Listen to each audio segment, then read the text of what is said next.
He's in the jailhouse now. I told him once or twice to quit counting cards and shooting dice. He's in the jailhouse now.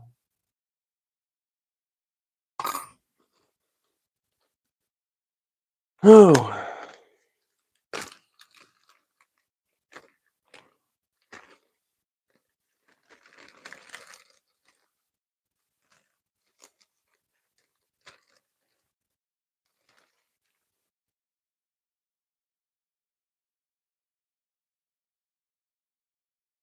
They found a way, kill me, yeah. Eyes burn with stinging sweat. Seems like each road just goes to nowhere.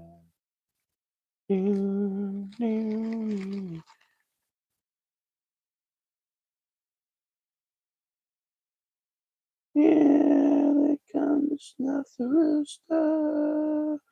Yeah. He ain't gonna die. No, he ain't gonna die.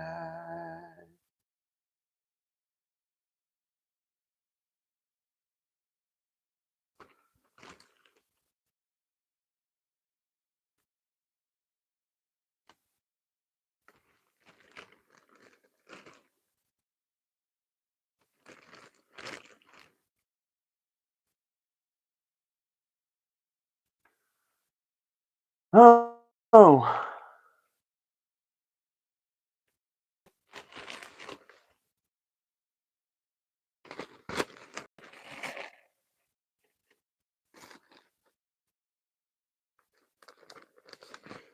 The Eastern world, it is exploding.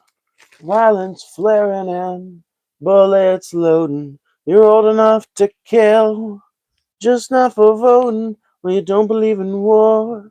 Well, what's that gun you're toting?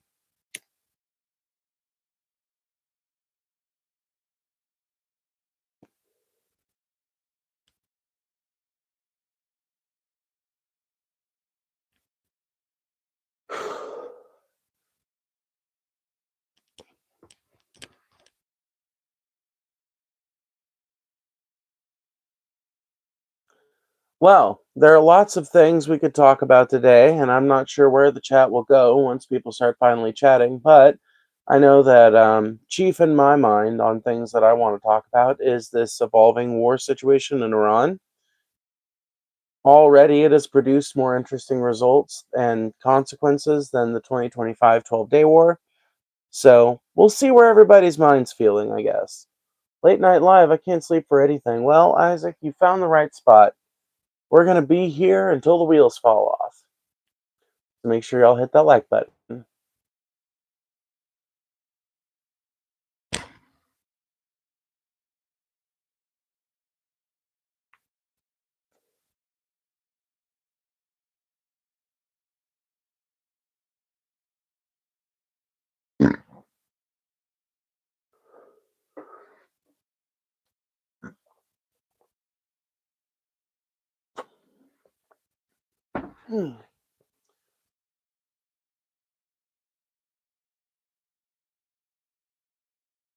Same outfit every stream? Bullshit.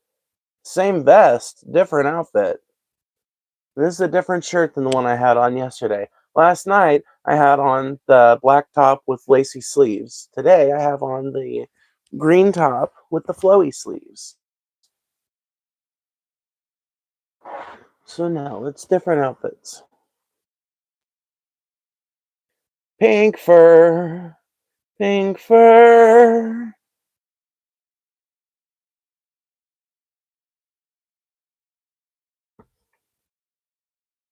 You look like an 80s rock star? 80s punk star, but I'll take it.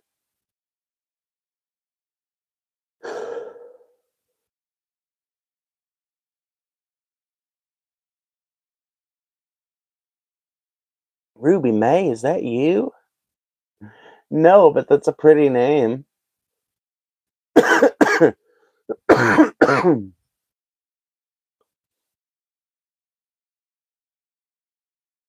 like the big letter tops on the vest. You know how many people see these and have no idea what they are? Good old lighter trophies. Got them all around the neck on both sides, and then I got them going on the sleeves. I haven't had the sleeves completed yet. I'm still gathering up enough lighters to do that. So, we've got 100 people in here. Do you guys want to start talking about the headlines? You guys want to start talking about what's in the title? So, 3 U.S. service members have died already in Trump and Israel's war against Iran. I think it's worth noting that, like, Trump, a Republican president who once derided Hillary Clinton so harshly for Benghazi, an event where there was, like, I think, in fact, I think in Benghazi, wasn't it 3 people that died? I find it incredibly funny that pretense of anti-war policy has completely gone to the wayside. Doesn't even care about it anymore.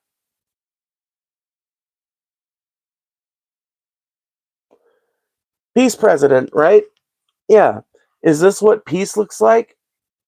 As it turns out, peace through strength is one of those examples of 1984-esque doublespeak that you should really hear as war.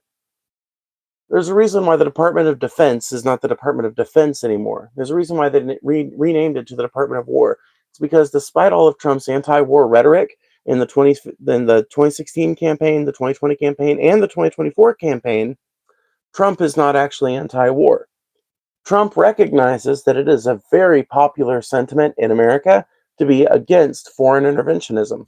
And so he cops that rhetoric when he needs to get elected, or defend his record, or to manufacture consent for another forever war in the Middle East, like what's going on right now.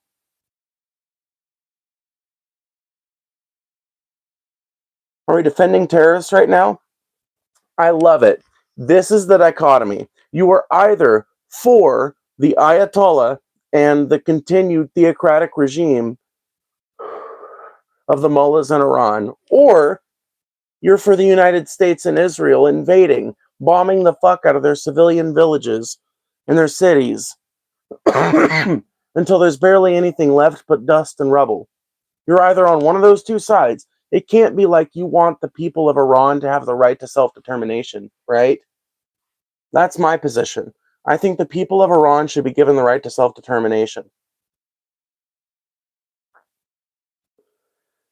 I think if we really want to encourage regime change in Iran, we need to go back to the negotiating table with them. We need to negotiate a deal that allows the International Atomic Energy Commission into Iran to inspect their nuclear facilities. We need a deal with Iran that will also allow some sort of like international commerce between Iran and Western nations, because like has happened with every other fucking like majority Muslim country in the Middle East, that would liberalize them more than this continued campaign of violence with this like implicit goal of regime change in the background.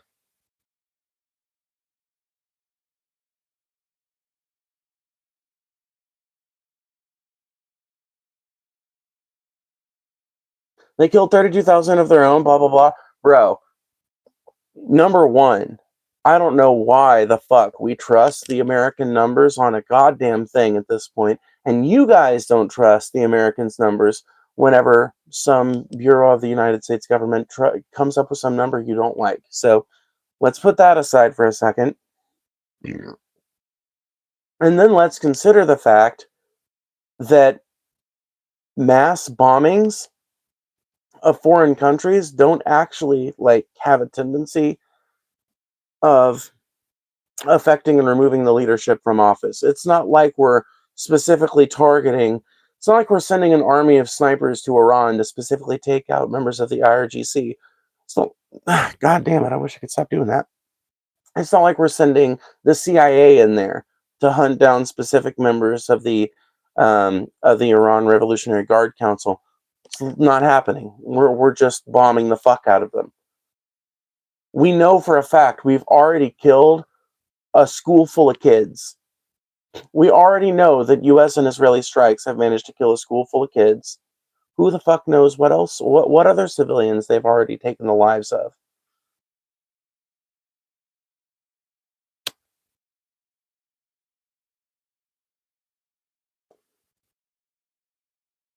So if you've got a country that's massacring its own civilians, that is engaging in that kind of like anti-democratic action, it's just like Venezuela. Yeah, is there a ton of corruption in the Venezuelan government? Sure. But do you realize there are so many levers of power that the United States and the international community have that aren't just kidnapping their leader or bombing the fuck out of them? The same thing is true of Iran. The UN still exists. The negotiating table for we just don't want to negotiate in good faith. That's the problem. The Iranians have been clear and public about their intentions and what they want out of any potential deal. They are willing to concede the idea of not building any nukes. They're willing to concede the idea of having inspectors in their country. They're even willing to concede the idea of them having intercontinental ballistic missiles, which every other fucking sovereign nation on the country, or on the planet pretty much has. So they've ceded basically the entire idea of their own self-defense to us in public statements time and time again. For some reason, that's not enough. Something tells me that the only acceptable deal for the Americans and Israelis is that the Ayatollah, like, puts his head between his legs and kisses his own ass goodbye. Like, short of that, I don't think we're going to take a deal from the Iranians, and that's the problem. We don't want to negotiate in good faith and leave them with a government that is, at the very least, working with us, because that would enable us to have the fucking sway, the influence, the relationship to be able to enforce human rights clauses.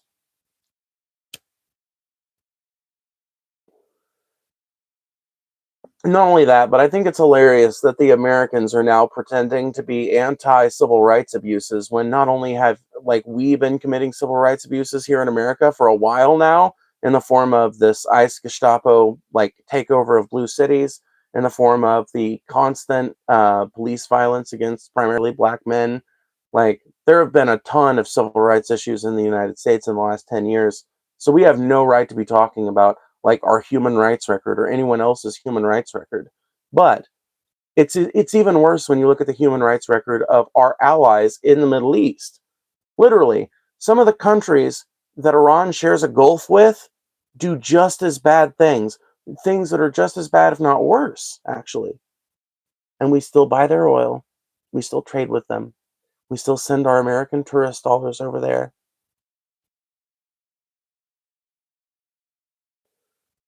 For some reason, Saudi Arabia can grind up as many fucking Yemenis as it wants to in its war meat grinder, and we'll continue to do business with them. But Iran kills some protesters, and now we have to bomb them forever? It seems to me like you've got inconsistent standards, my friend. I would rather not do business with either of the fucked up regimes outside of the context of like providing like a like my thing is, if you're going to be doing business with these countries, you need to be on a constant mission to liberalize them. If you're going to be doing business with Saudi Arabia, you cannot be like, you have to continuously put more pressure on them every fucking cycle. Every couple of years, you have to be like, hey, we're going to stop buying your oil if you don't do this, this, and this. And, you know, they like you let that become the norm. A couple years later, you do more. Literally, America used to operate this way, and it was a way more effective method of gunboat diplomacy than what we've been doing for the last 20, 30 years.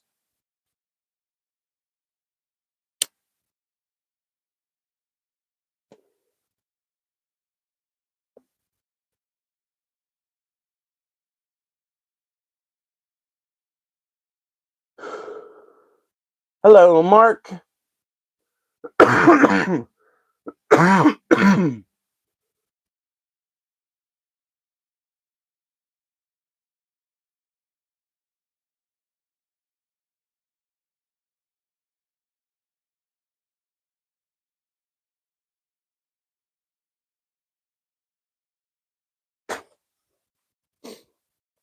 This is like Thanksgiving dinner, family members solving all the world's problems.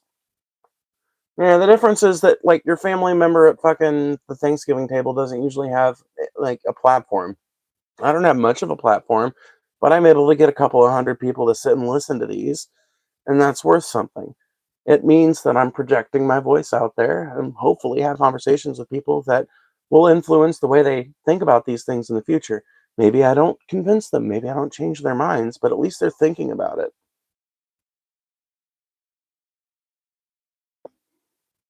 Taylor, hello. Thoughts on Nick Fuentes? Grifting motherfucker doesn't believe a goddamn thing, but I kind of respect it, you know?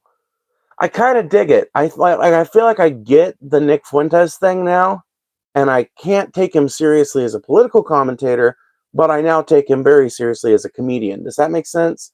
Now, it's easier to watch Nick Fuentes now that I've realized from watching enough clips, from seeing enough teardowns, from hearing him talk enough, that there's no real philosophy here. He is not ideologically a Nazi. He is, in a lot of ways, like Trump, mirroring a tendency. And I think now that he has realized that he is no longer the stark contrarian by being like not just to the right, but like an open fascist, an open Nazi, etc. I think he's like starting to draw back away from that because he's trying to maintain that contrarian status where he's got this hostile audience and group like there's some group of people pissed off at him. Like I think Nick Fuentes just likes to be controversial and in the news, and I kind of find that a little bit entertaining on some level.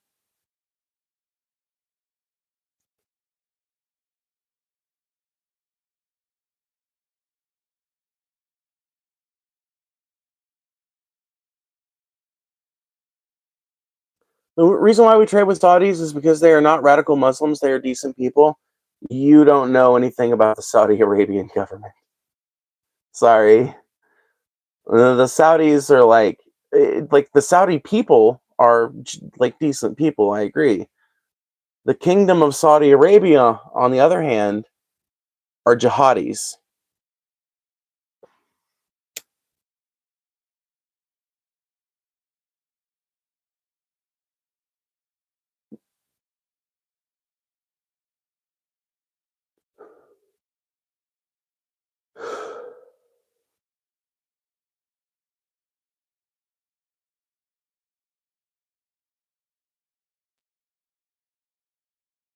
Yes, this is indisputable.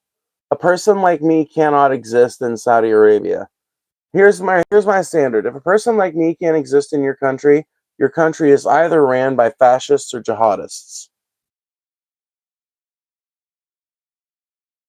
And jihadists are just Muslim fascists. Let's face it.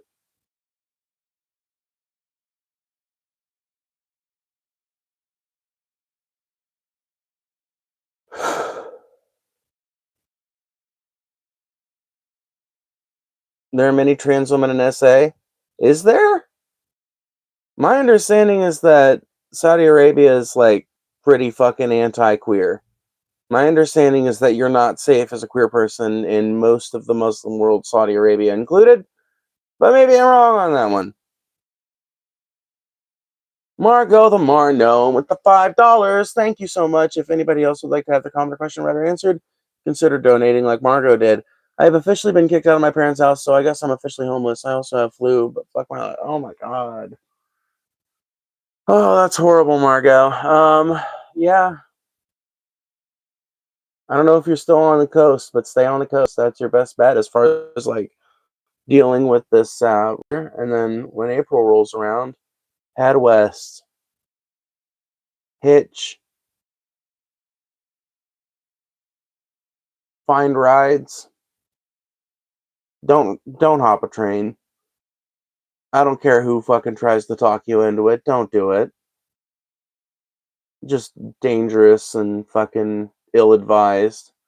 There are tons of people that die trying to hop a train on their first attempt trying to hop. So just don't do it.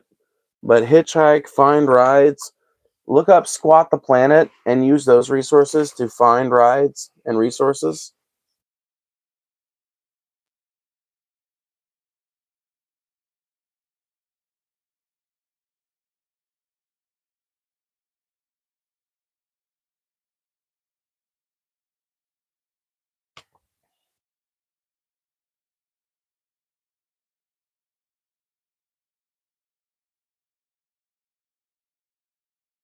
I'm told there are 20,000 Muslims in America that are potential sleeper cells. Obviously, I think the majority have nothing to do with it. What do you think about the potential possibility of a terrorist act? It's bullshit. I was just rewatching a documentary. If you've never watched it, Matt, you need to watch it. It's called The Power of Nightmares. I flatly do not believe the notion that there is a mass network of interconnected and interinformed sleeping sleeper cell terrorists all over the US. I flatly do not believe it. I think it is a myth cooked up by the neoconservatives in the early 2000s. I think it's based on earlier myths, by the way, that themselves were based on CIA black propaganda from way back in the day. So, if you look at the etymology of this phenomenon, it does not lend itself towards being interpreted with the lens of oh yeah, this is true. What about the groups trying to push Sharia law here in the US? Like what? Like which one? Which one?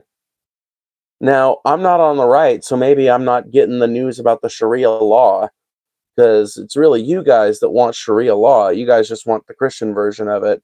So I wouldn't be surprised if you would know how the Muslims are coming along with their version.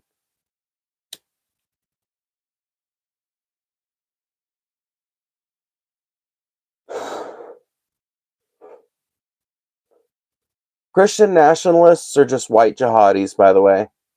I don't know if that's been said enough times or clearly enough for you guys, but white Christian nationalists are literally just American jihadis or European jihadis. They're just fucking one and the same. They are two fucking sides of the same dumbass coin.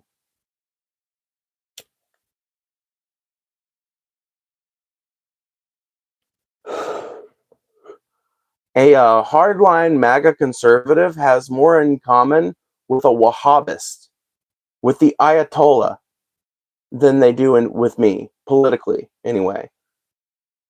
I'll repeat that for the people in the back. A far-right, hardline MAGA person has more in common with in terms of their political goals and leanings with the jihadi, with a Wahhabist, or with the Ayatollah than they do with me.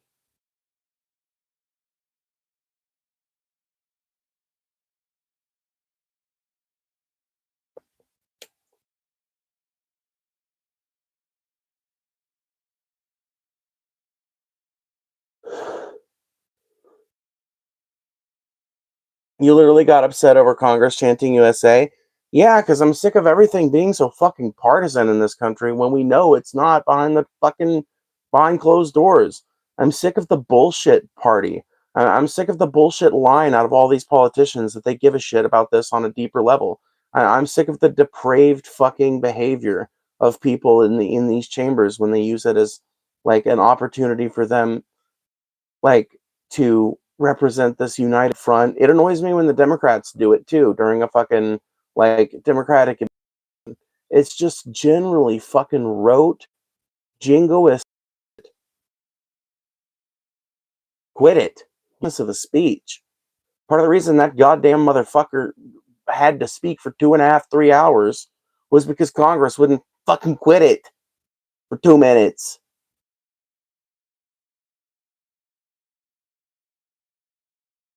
Are you a boy or a girl? A girl. So what will you do about it? I'll continue talking about it just like I'm doing here.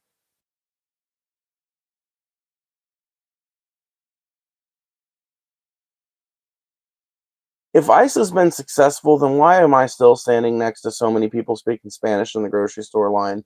I'm not even complaining about that, by the way. I'm glad that they've been a fucking shit show. I'm glad that it's nothing but a fucking ragtag group of fail sons I'm really fucking happy about that. I'm personally always, I smile every time I hear someone speaking Spanish in the grocery store line next to me. But I know I live in an area with a pretty high population of undocumented immigrants. And I'm just like, ICE has been so effective. Or why? Or why? Could it be because I live in Mississippi and ICE has really only cracked down on blue cities because it's not being used to actually evenly enforce immigration enforcement, but rather as a wedge against blue cities to destabilize them?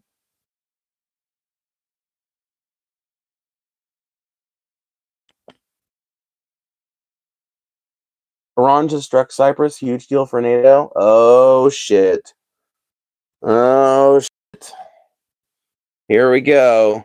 Well, Iran has already killed 3 U.S. service members in its retaliatory strikes. This is more bloodshed, and it's already like there. I believe there's civilians that they've killed as well.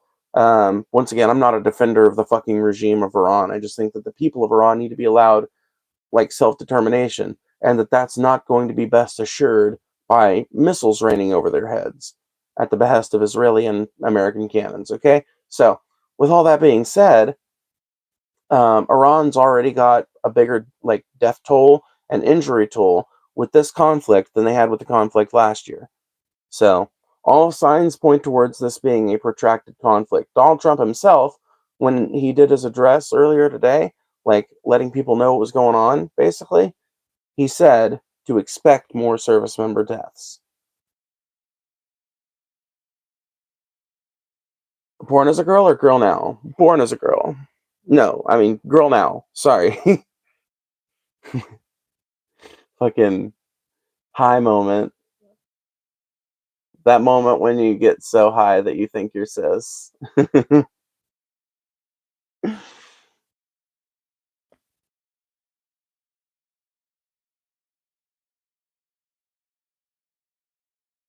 They're doing an attack on 504?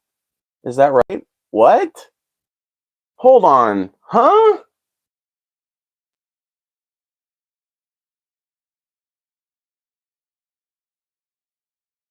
To kill their spiritual leader who's 87 years old, just like that is.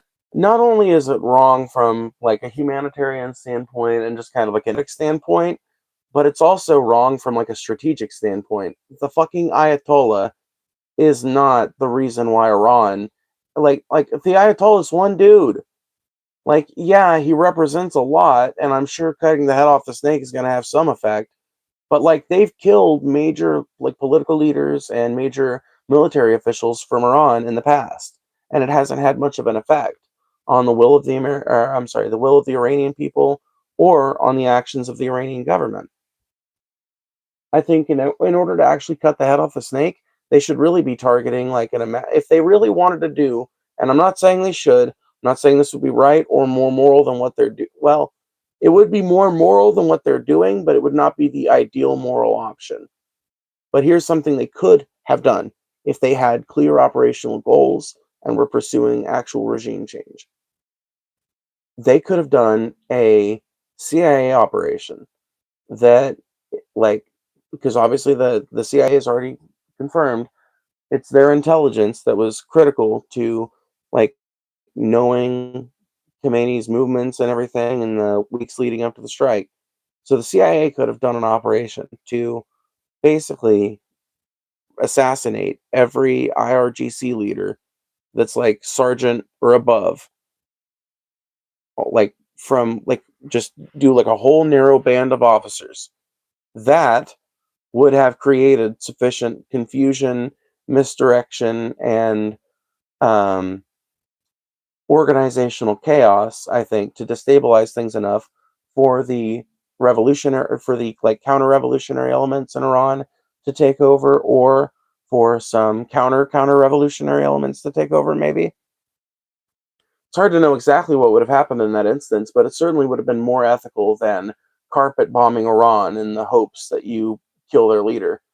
I guess they're not carpet bombing them, but they are bombing the fuck out of Iran.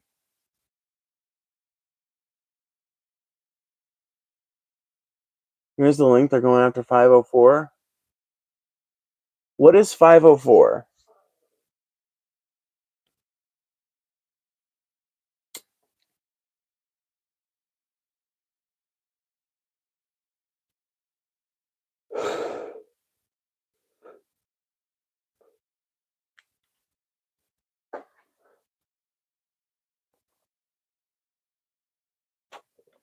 Easier said than done, 100%, but everything is.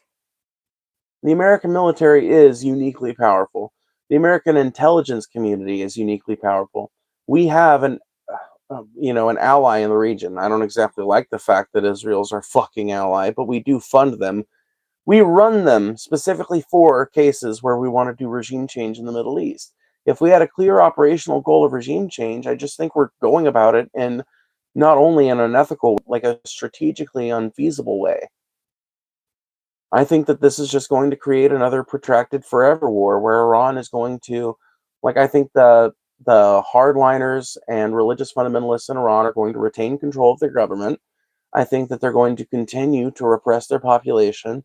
And I think Iran's going to continue to respond militarily, attacking its neighbors and anybody who's got a U.S. base that it can get its missiles to, until it either runs out of missiles or runs out of fucking water. And I don't know which will happen first. But I just feel like it's going to create a protracted conflict that will eventually, like, I'm telling you guys, man, I just do not see this being a thing that's one done on to the next one. It's already gotten worse than that. This feels like Iraq. This feels like what reading about Iraq feels like. I was only 5 when the Iraq War started, and I was like 15 or 16 when it ended, I think. But like, reading about it feels very fucking similar to what we're dealing with now. We've already got a response from the country that we're effectively invading. The only difference now is like the tactics. During the Iraq War, we had boots on the ground. Now, it's not exactly clear whether we have boots on the ground, but it's pretty much understood that most warfare these days is conducted with missiles, drones, ships, artillery, shit like that.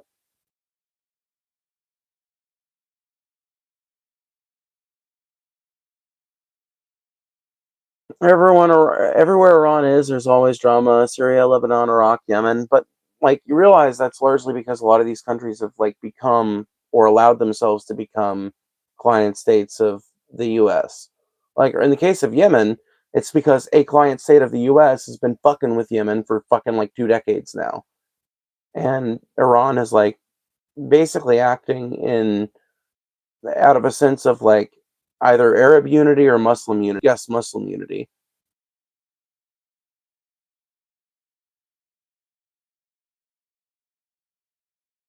Yeah, everywhere the US is, there's drama too. Like, who are we to talk about what other countries generate drama? You know how much States is generated? You realize, like, let me just list off, because you probably don't realize or think about it. Let me just tell you all of America's colonies: Mexico, Singapore, the Philippines, Japan,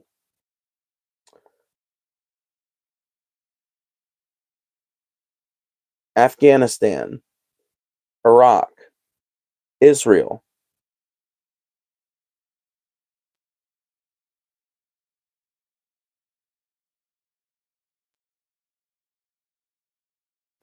And one could argue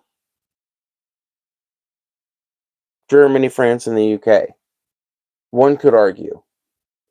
If Germany, France, and the UK are not vassal states of the US, then for why do they do everything the US wants them to do on the geopolitical stage?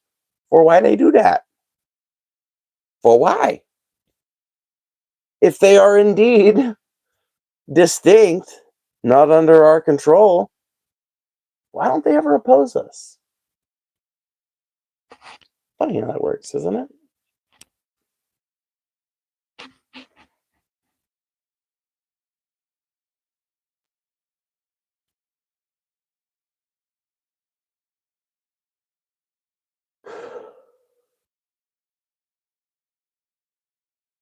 Section 504 of the Rehabilitation Act of 1973 is a federal civil rights law that prohibits discrimination against individuals with disabilities in programs, services, and activities such as public. Oh. Oh, shit. Is that like the Americans with Disabilities Act kind of shit? Or is that a different?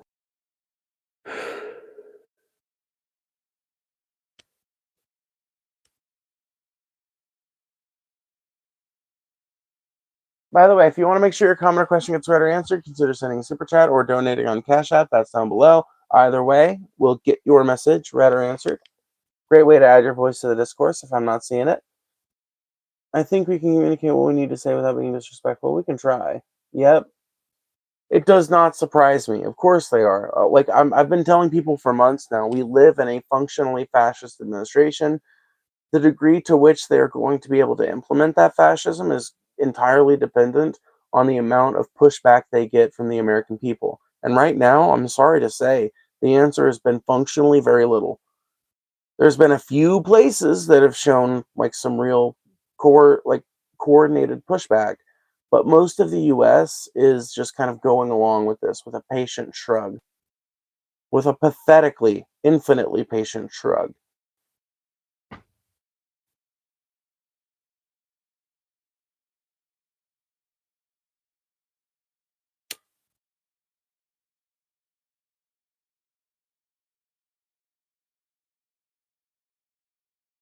I hate how correct you are, Phoebe. Yeah, I'm sorry.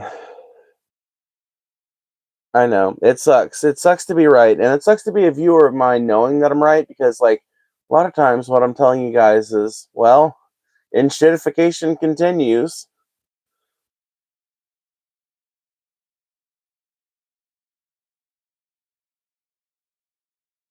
But basically, what I'm saying is that the beatings will continue until morale improves. We need to get we need to get our shit together as leftists. We need to get our shit together as Americans who don't agree with this shit. The fucking polls tell me that most of like the average Americans out there want to see an end to these forever wars, oppose this war in Iran. People need to make their voices heard on this shit. There needs to be a united, coordinated movement. And that's not the only thing we need a united, coordinated movement for. Like, this, like, them attacking, like, I can't click on the YouTube link right now, obviously. I'll have to look at it later. But, them attacking the Americans with Disabilities Act, Section 504, that is, like, a consequence of the Republican Party becoming, like, an actively fascist party. And President Trump being like particularly inclined towards the worst impulses of the most depraved people in that party.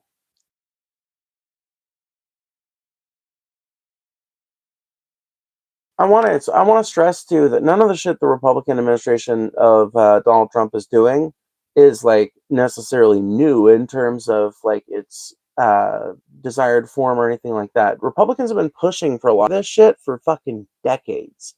Like, Republicans have hated the fact that disabled people and people with handicaps and shit like that are protected in this society pretty much since they've been protected in this society. It has been a through line since then. Abortion. Since Roe versus Wade, there were attempts to get it overturned. There were attempts to get it banned in various states. There were so many people who had to sue after Roe versus Wade because some state was trying to deny them their care. And it was through concerted, coordinated effort over years that they were able to finally get enough done to where they could have enough justices on the court to get that decision. And we're seeing the consequences of a long-term plan and a president fucking crazy enough to implement it now. That's why I think the Trump administration looks so much worse than previous Republican administrations. Like, even if you compare it to like George W. Bush, he's starting to look worse than Bush because like he's building on what Bush was doing in all of the worst ways. There have been precedents established which are now being manipulated and extended even further. And the level of euphemism that used to surround this sort of thing is no longer present. He's just open and honest about it, as if that makes it right, as if that justifies it, as if that excuses it.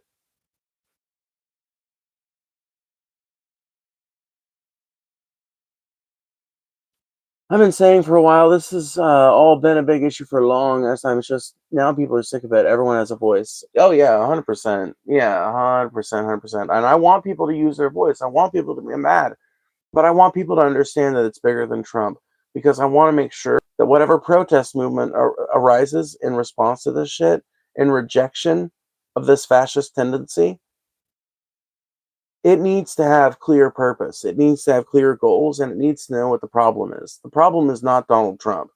He is a symptom of a growing problem. He is the end game of a long plan, and he is the natural and predictable result of a system wherein the capital owners are allowed to run roughshod over the people, allowed to buy elections, judges, senators, presidents.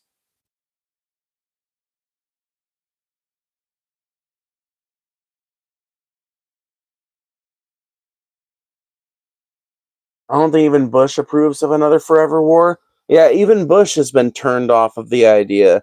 Public pressure finally got to the old bastard.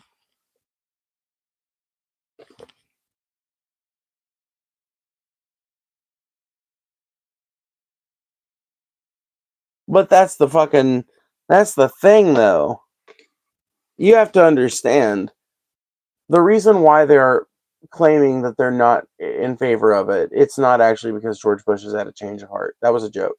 The reason why they're not in favor of it is because, in the mind of a neoconservative, Donald Trump has not done the appropriate amount of manufacturing consent.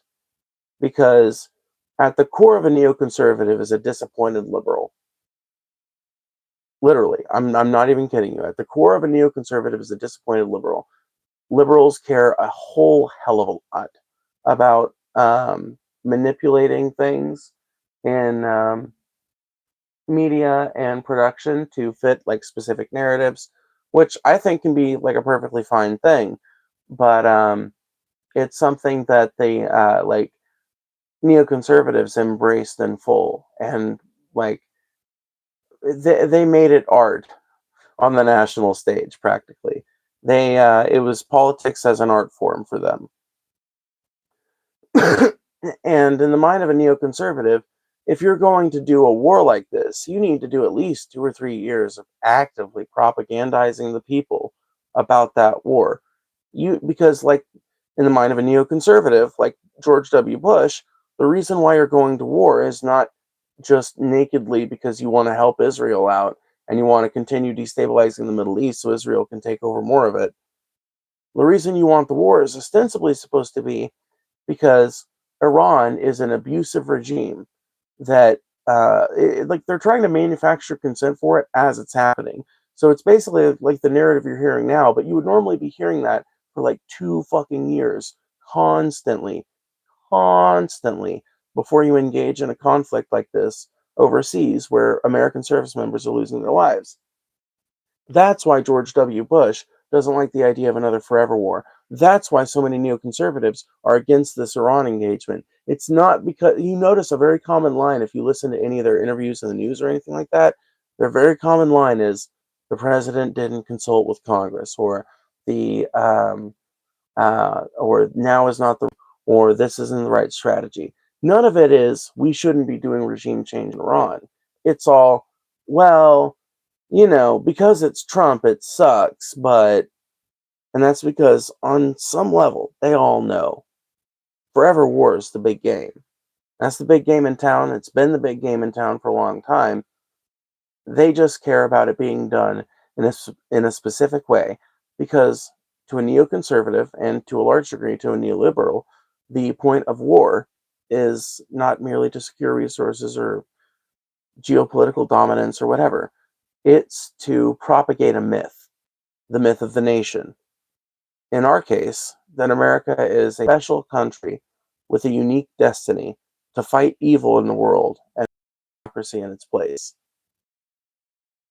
And if you're not fighting the war for that explicit reason, if it can be made to appear broadly to the people that that's not what's behind it, like neoconservatives aren't going to be behind it. Because at that point, you've breached the philosophical reason and the like driving Machiavellian interest that they have in the conflict.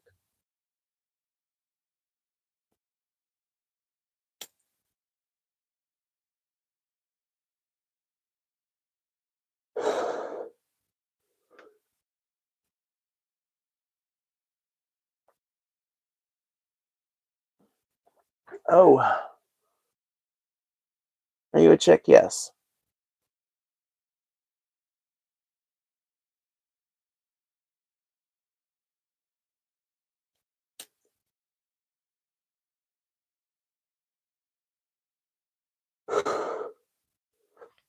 Make sure you guys hit that like button, by the way. It really does help. And consider sending a super chat or a Cash App donation if you want to make sure comment gets read or answered. This is a viewer-supported channel. You guys' donations enable me to make upgrades and pay my fucking bills so I can keep the lights on and the internet going. Oh, I always stay hydrated. I always stay hydrated. I will sometimes go a pretty long period without getting hydrated, and that's when I start to sound all gravelly and shit.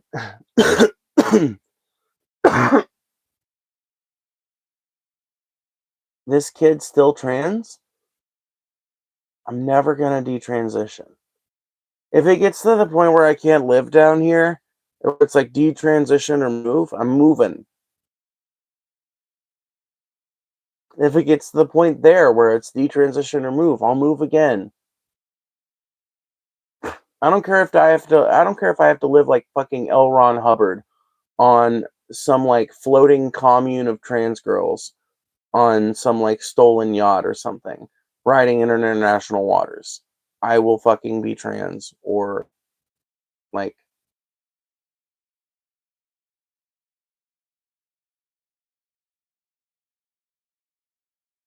free Palestine. 100% agree. And the freedom of the Palestinian people is tied up in our support for this conflict. The reason why we are joining Israel in striking Iran, excuse me, is largely to cause destabilization in the Middle East. I think that that's the actual operational goal. The more I think about it, the more I think regime change. I think is a longer term goal. I think in the short term they just want to destabilize the fuck out of the Middle East because they think that it will enable Israel to like gain the upper hand with US support and continued US funding and everything to like start to actually put together greater Israel. And a lot of people will say, "Oh, yeah, but that's not going to work because it's like going to get reversed in the next Democratic administration." No, it won't. Not unless the Dems change in a profound and extreme way within the next year. If the Dems change and decide to allow actual progressives to take positions of power in their party, maybe. But as of right now, the Dems are center right Zionists that want to see greater Israel come about just as much as the Republicans do. They just know to couch it in more euphemism.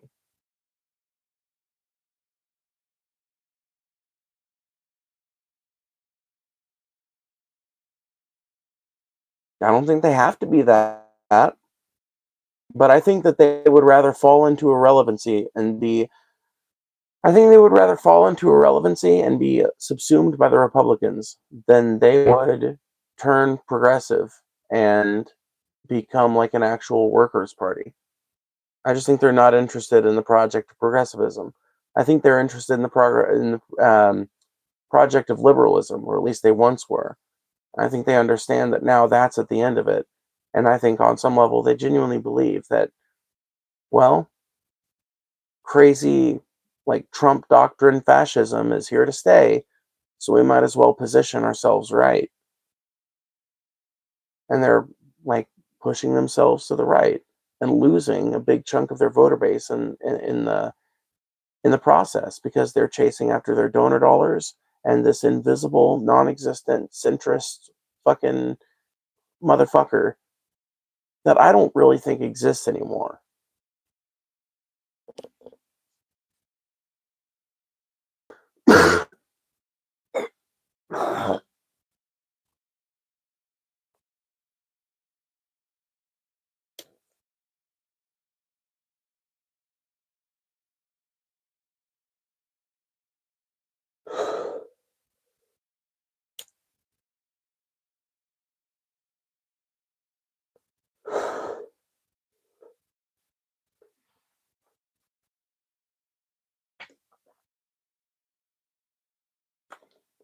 Yeah, everyone here agrees free Palestine, but you can't spam. 2026 already a circus? Oh, dude, 2026 started out a circus. On the 3rd of January, we were invading a foreign country and kidnapping their leader on live television. So you ignore the fact Iran has been. Okay, dude, no.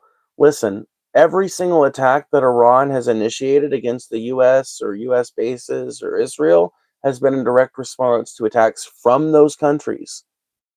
The whole reason Iran's current regime exists is because the US fucked with Iran back in the 50s. You know that? Why do you think the Ayatollahs came to power? Does anybody here know without Googling it? Does anybody even know the year? Does anybody know the year? Anybody in the chat? Anybody? A motherfucker. Does one of you know when the Iranian Revolution happened? Put the number. Put your guess in chat.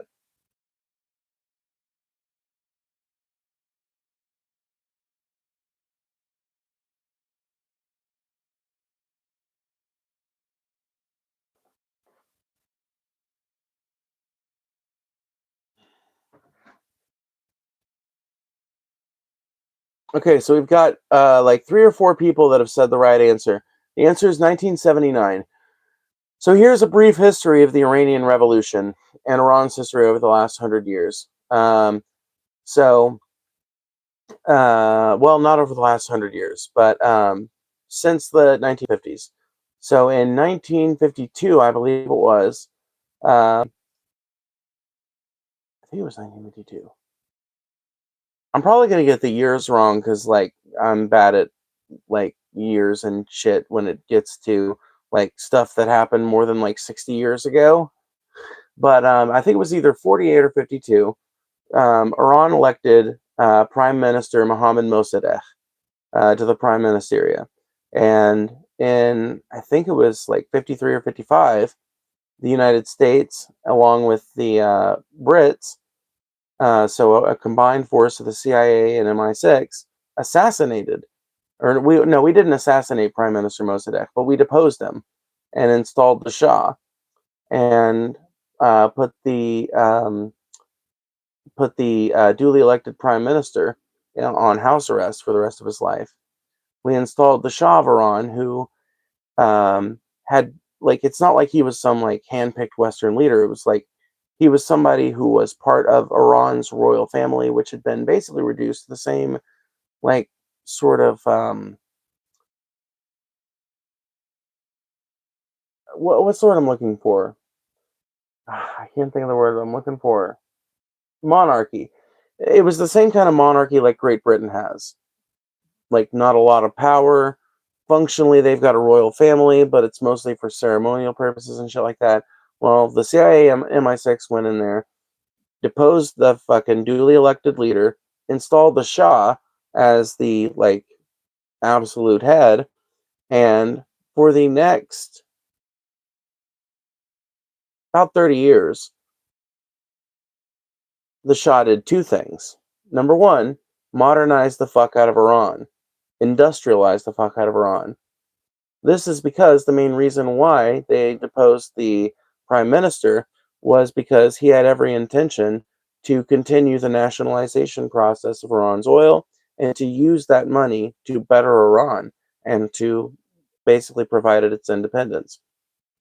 The Shah is still going to continue those same nationalization policies, but at a rate much more favorable to the US, at a rate so favorable that there was functionally going to be just a hairline fraction of what was going to be available to, like, of the overall profits generated from the oil wealth of Iran. Only a small fraction of it was going to go to help the Iranian people in the form of redistributed wealth. Whereas the nationalization policies of Mohammad Mossadegh would have been much more severe, I guess you could say. So he modernized Iran, but he also did something else, which is a tendency that we have given to every single Western puppet we've installed in the Middle East. Which is, he ruled with an iron fist with a sort of authoritarianism born of CIA training involving black sites and torture and coerced confessions.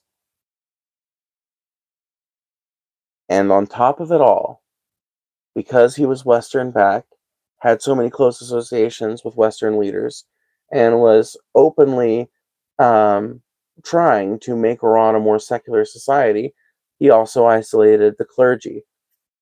The clergy, you say, but Phoebe, the clergy are the people who run Iran right now. So how'd that happen? Well, as it turns out, torturing your own people and pissing off the other power structure that exists in tandem to your own is not exactly a great recipe for maintaining stabilization in a country. And in 1979, a revolution headed up mostly by Iranian students took over the government of Iran, forced the Shah into exile, and invited the previously exiled Ruhollah Khameini back into the country to lead as supreme leader. This was the first Ayatollah, and he took power in 1979 during the Iranian Revolution. Since then, the Iranian Revolutionary Guard Corps, the paramilitary brigade that formed part of the Revolutionary Front, has continued to maintain an iron grip over Iran, mostly by leveraging the previous crimes of the West and its continued interference in Middle Eastern and, in particular, Iranian affairs. So, in a very real way, if we would just start trading with them and establish some kind of nuclear deal with them where they're allowed to develop for medicine and for energy, for missiles, and where they've got to let inspectors in. Like, if we just normalize relations with Iran, they would probably modernize. Big part of the reason why the IRGC retains such an ironclad control over that country is because most of that country has been polarized, and it's easy to see how, into genuinely hating and despising the West.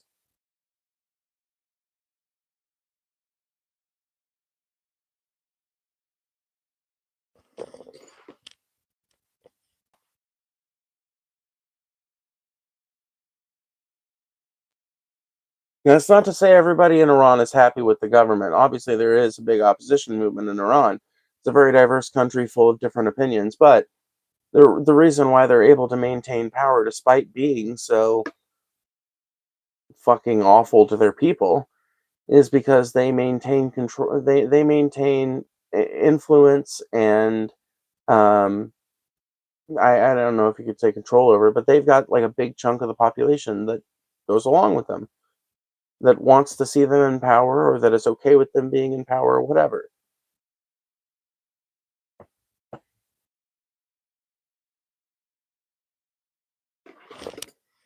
You're an idiot? Hey, thanks.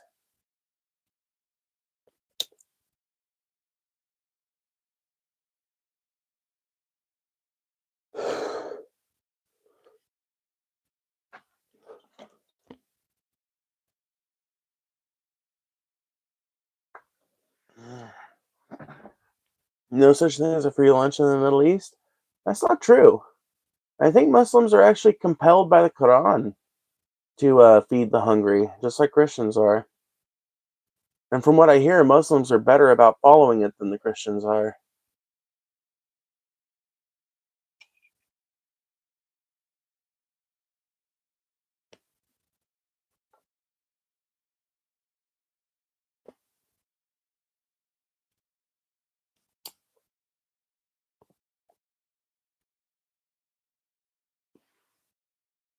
I tell you this much. I've known very few rich people in my life, but one of the rich people I have known was somebody named Said from he was from Saudi Arabia. I remember his last name, but I don't want to say it because I don't want to I don't want to dox him, but he was studying in Missouri in a scholarship, like a free ride scholarship from the Kingdom of Saudi Arabia itself. I don't know if that's like something they just offer as like a general program. I imagine so. But like he was studying over there, and they gave him like crazy amounts of money to spend over there. In terms of like allowances, so he had like a crazy housing allowance that allowed him to have like a 1 floor, like open floor plan, nice ass apartment near his college, all on one level. He had a really nice Mustang that he was making payments on. Nice for that time, but it was nice for that time. And he always had like plenty of money to spend too, and always had really fucking killer ass weed. And that is like one of the only rich people I've ever known that was genuinely generous. Like legitimately generous.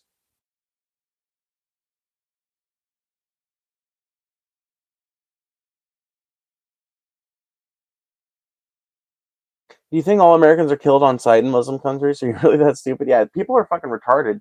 There really are a lot of people.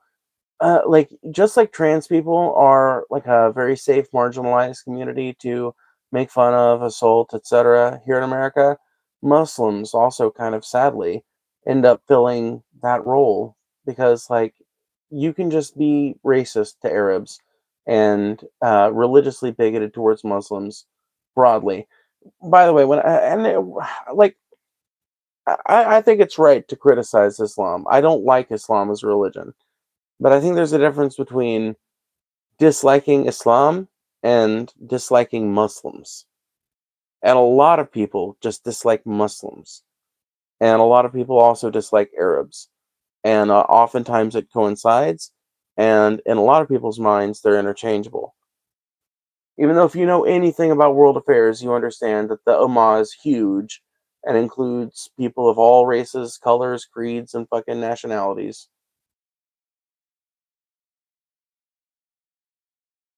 Are the Iranians mad or celebrating? Both. Iran is a complicated country with a very complicated political background and a highly divided population. It's also going through a number of crises that are unrelated to the fact that it's currently being shelled by the US and Israel. A lot of people don't know this, but Israel's been going, or not Israel, Iran's been going through a water crisis for a while now. Look into it. Like, major fucking water crisis in Iran already before any of this shit happened. I think it's part of the reason why they've stepped up the violence is because they know Iran is in a more precarious position than it's probably ever been in its history.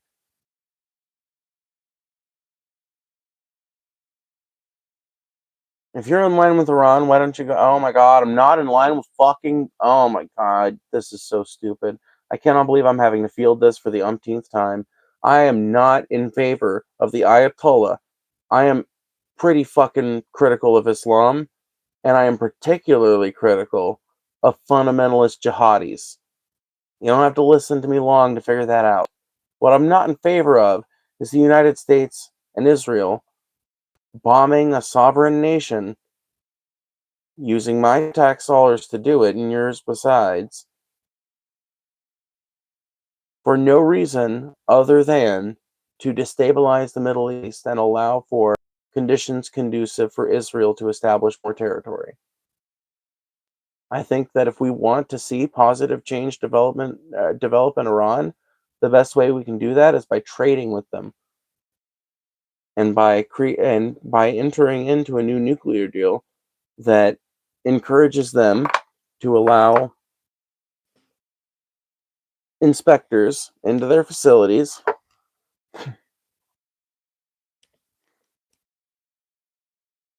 and that has terms that are agreeable to both parties.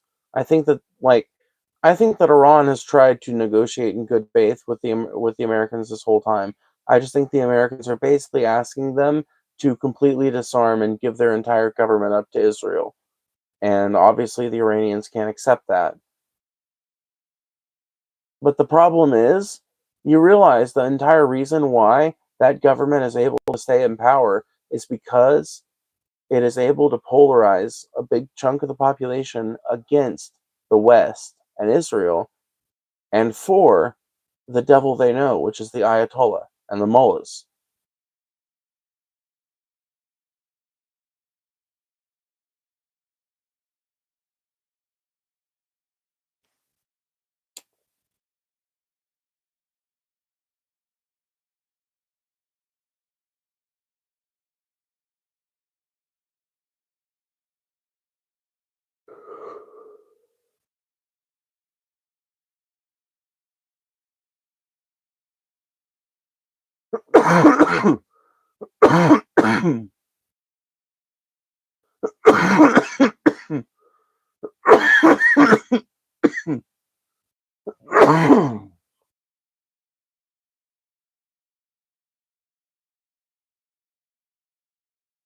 Fuck any country besides America, let's be real. What a stupid isolationist statement.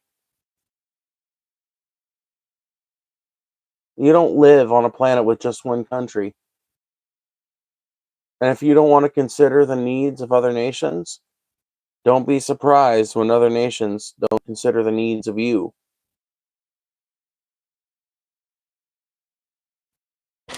That's the thing. It would be one thing if Americans' isolationist tendencies came with a commensurate sense of like independence, but it doesn't. America wants to like gain all the benefits of like we want to gain all the benefits of diplomacy and shit like that without actually having to engage in any of the effort of it or in any of the fucking back and forth or compromise of it. We want to enjoy the benefits of a globalized marketplace without actually having to trade fairly within it.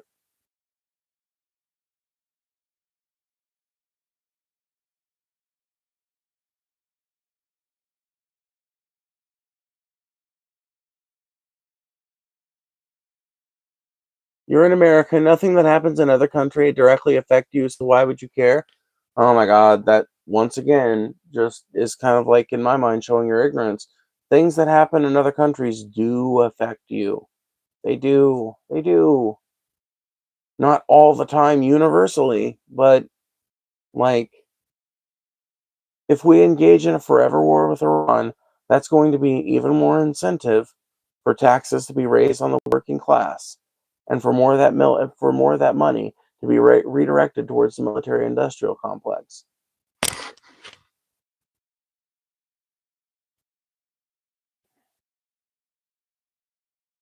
I'm not saying we as the U.S. Have to help or do something about the Middle East wars and not helpful. What do the people of Iran, specifically the women and LGBT, do about the oppressive regime that is Islam?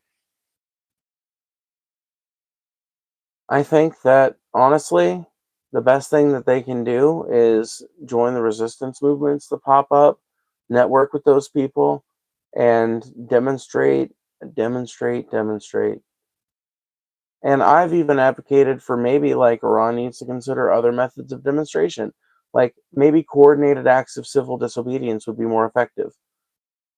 Like um like a coordinated strike, across the whole country.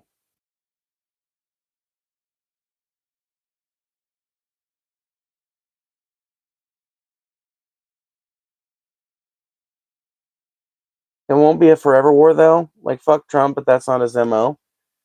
It's not Trump's MO, but I don't think that Trump's the only one in the fucking I genuinely do not believe that Trump is the only one holding the reins on this one. And while Trump is more willing to yank the reins than most presidents before him have been, well, not most presidents before him, but the most presidents in recent memory have been, I don't know that he will in this case. I think that it's going to be a forever war because we, I think, have entrenched ourselves in a way that makes it unlikely for us to be able to pull out. There's sunk cost fallacy plays in a lot to American wartime commitment, in my opinion. And I feel like after we've lost service members, it's almost like the military, not the military, but the powers that have control over our military see that as like an opportunity to scale up the conflict. to scale up the violence.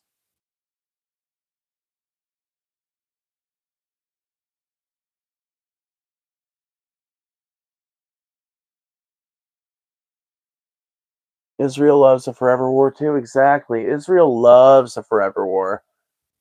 They were one of our biggest partners in our fucking war against Afghanistan and Iraq.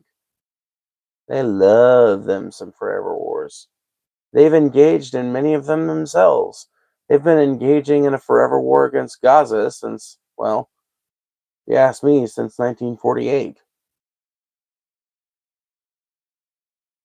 Arguably before then. It depends on how.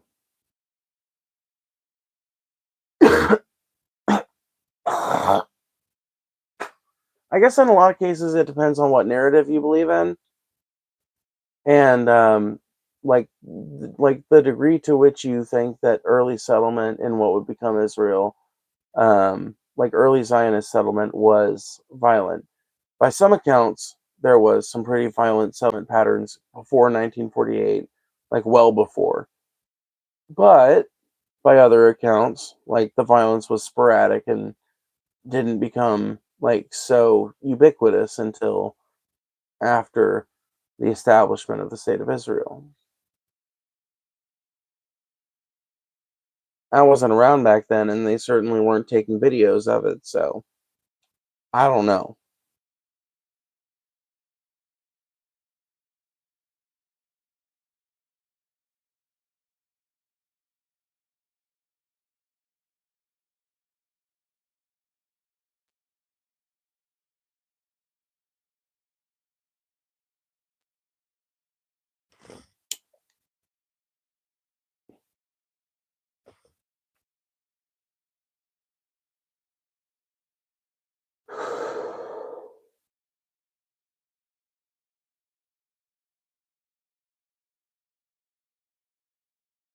How does we, the leftists, are just people against war, do about nations that the U.S. points its missiles at, and also the fact that those nations are extremely oppressive? It's like we were dancing on a razor. You do exactly what I've been doing in this stream. You clarify as often as you need to that you're not about the oppressive regime there, but that there are ways to go about this that don't involve completely fucking up a foreign country. Like, I really do feel like it's just a matter of hammering people with the facts over and over again. Just point out that the fastest way to liberalize a country is to normalize relations with it, to get over whatever the fucking hump is, because that liberalizes countries. It does. It like just like contact with more liberal nations tends to liberalize a fucking country. Like regular normalized relations with them, it just tends to have that effect.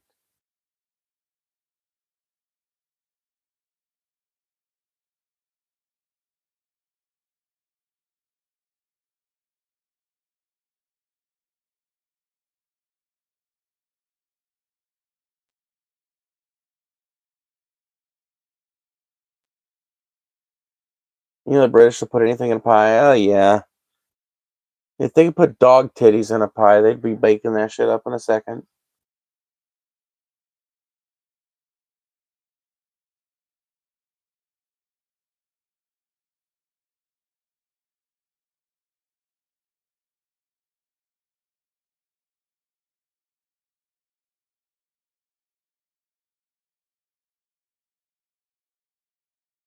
We've got dog's lungs and hairy pig's asshole in a pie here. Would you like some?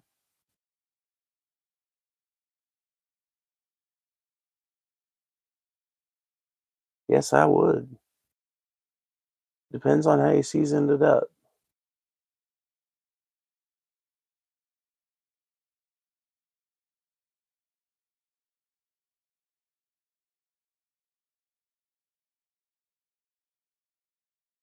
Hmm.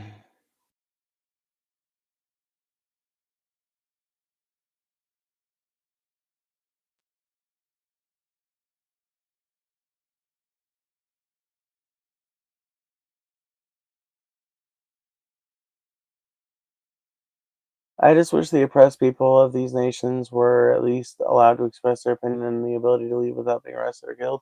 Oh, me too. Me too. But the best way to do that is by normalizing relations with them and then weaponizing that normalized relationship. A lot of people don't realize you can do that. Once you've got normalized relationship, like a normalized relationship with the country for a while, you can start to gatekeep your continued support in funding or your continued purchasing of a resource of theirs behind, like you have to assure that this civil right is guaranteed. Just because you rock, Phoebe. Big hugs. If you are new to the channel, please like, share, and subscribe. Thank you very much. Double tap the screen, everyone. Aw, thank you, Nicole Hahn. You got this fucking, you got the script down better than I do, it sounds like. Thank you so much for the 20. I really do appreciate it. You guys are awesome. I fucking love it to see a big donation like that. That makes my night. Thank you so much, Nicole. Big hugs to you. Big hugs to Nicole. But yeah, if we normalized a relationship with Iran and we were helping to fund their redevelopment or helping to supply them water and shit like that, normalize them for a while, normalize relations, and then 4 or 5 years, you come around and you say, hey, if you want our continued support um, in this, that, or the other thing, you've got to guarantee that women have the right to not wear the hijab if they don't want to, or the niqab. They don't have to wear face coverings. Like, I'm sorry, it looks really bad for our country to have a relationship with you now that you're kind of getting back on your feet, and now that you're in a good position. We might not be able to provide much more of that rebuilding aid if you don't, you know, move into the 21st century on this one. And so they do it. They make the compromise because it's better than losing that support. It's better than going back to war. And then 2 or 3 years later, you come to them with another demand like that. Slowly but surely, you whittle away at them. And eventually, you've created a government that is, functionally, liberal enough for human rights to be more or less assured. And at that point, like, you really can start to see big effective demonstrations that might, and eventually the goal would be to assure the ultimate civil right of all, which is democratic elections. That's the most important one in my mind. In terms of the big picture, that is the one. That is what makes sure that the will of the people is actually followed. And I believe if the voice of the people was actually followed, then at the very least the people of Iran would be governed by a coalition government, which would probably curtail the worst impulses of the jihadis that currently rule.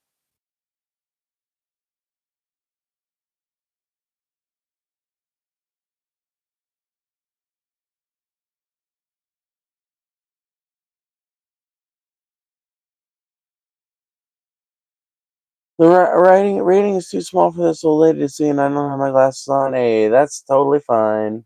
I love it. I love it. I love it.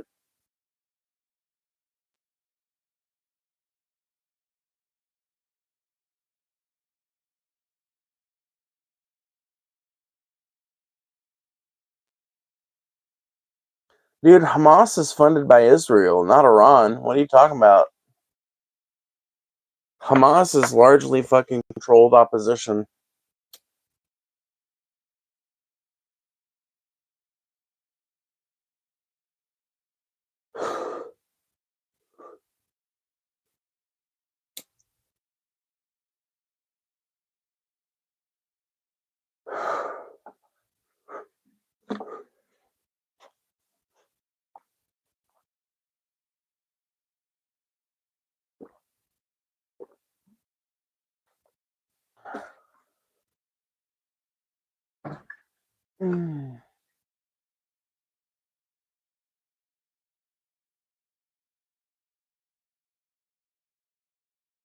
The soul frog, I feel like that's bait. I don't know if you're talking to me, but I feel like that's bait. If you're talking to me, that's bait. I'm literally advocating for the Iran deal. That thing that Obama was negotiating that Trump tore up in his first term. Yeah, advocating for that. That, if followed through with a continued policy of, like, here's the thing. Here's the reason why I don't know if it would have worked the way it was being negotiated. Because I don't genuinely believe, like, excuse me, if you were listening to my criticisms earlier of the Democratic Party, I don't think the Dems actually represent the will of the American people, even when they are in power, and I don't think that they have a genuine interest in long term peace with Iran. So I don't know, not only that, but they definitely don't have an interest in effectively liberalizing these countries. I mean, I'm basically talking about doing neoconservatism without the war and the nation building and the mythologizing. But what I'm advocating for is bringing freedom and democracy to the world's, like, to the third world. So I'm effectively advocating for the same sort of thing that Donald Rumsfeld and Paul Wolfowitz used to advocate for, but I'm advocating for it through diplomatic relationships that inspire and require change within that country to continue.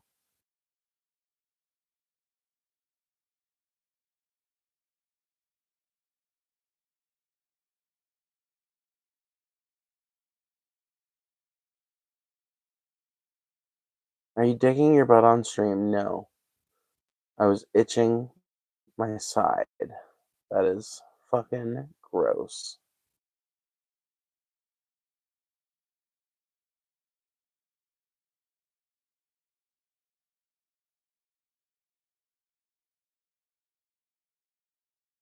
I love that you guys came to my defense instantly. You're like, no, you retards. So you agree with Trump? Huh? How? I'm saying you don't do a war. You establish a diplomatic relationship by having a fucking talk, coming to a deal, and liberalizing as you go along. I'm advocating for something that the Republicans and the Democrats are both against. Are you paying attention? I'm advocating for the Chinese model, basically. If anything, I'm advocating for the Chinese model. You make deals with these countries and you influence them with these infrastructure and trade deals.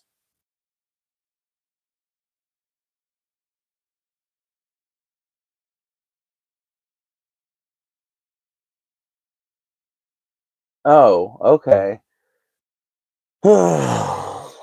Christ.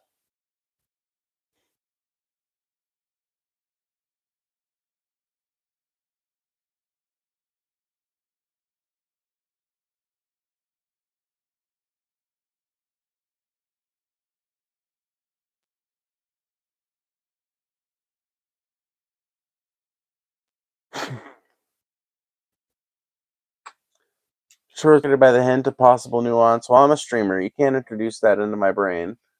It breaks on impact.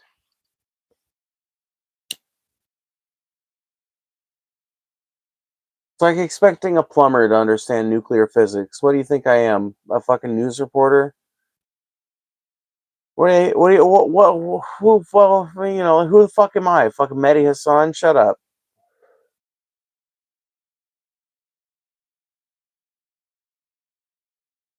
If I wanted to be a professional that was taken seriously for my political opinions and considered lofty and high-minded, I wouldn't be streaming on a potato, and I probably would not be streaming in an office trailer and, like 65 degrees. Fucking, like, you can feel it in the inside because there's no heat, you know? Like, not you, the brainiacs in chat. Yeah, I know. I knew that, but I still thought it was funniest to respond with the way I did. I just think it's good to remind people every now and again that I don't take myself that seriously. Like, yeah, I'm offering my, like, fucking opinions on geopolitical shit right now, but I ultimately don't know that much more than anybody else. everything I know about these conflicts is shit you can read about, and the extrapolations that I make, the opinions, the takes I give about what's going to happen, what I think should happen, that is based largely also on just like a historical kind of materialist look at what has happened in this region, what has happened in America's history of regime change and conquest, other models of diplomacy and what works and what doesn't. It's not exactly obscure shit, you know. It's all pretty well reasoned. I'm glad it's related to the British Royals. I didn't ask anything about your friends. I just asked if you knew the lore. Oh yeah, you're talking to Matt. You and Matt are chatting it up. You two lovebirds are having a good time. Let's see. Stalin was good at diplomacy. I don't know if I agree. I don't know enough about Stalin though. I need to read me a good book about Russian history. Um, who are some people that were good at diplomacy though? Let me think. You know who was shockingly good at diplomacy? Never mind. Bad example. I'm trying to think, man. I'm really trying to think. I mean, Obama was a pretty good diplomat, all in all.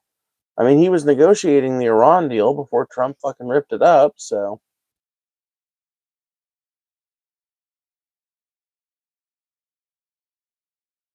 Also worsened relations with the Middle East by continuing on forever wars, though, so that's a demerit against them. Hmm.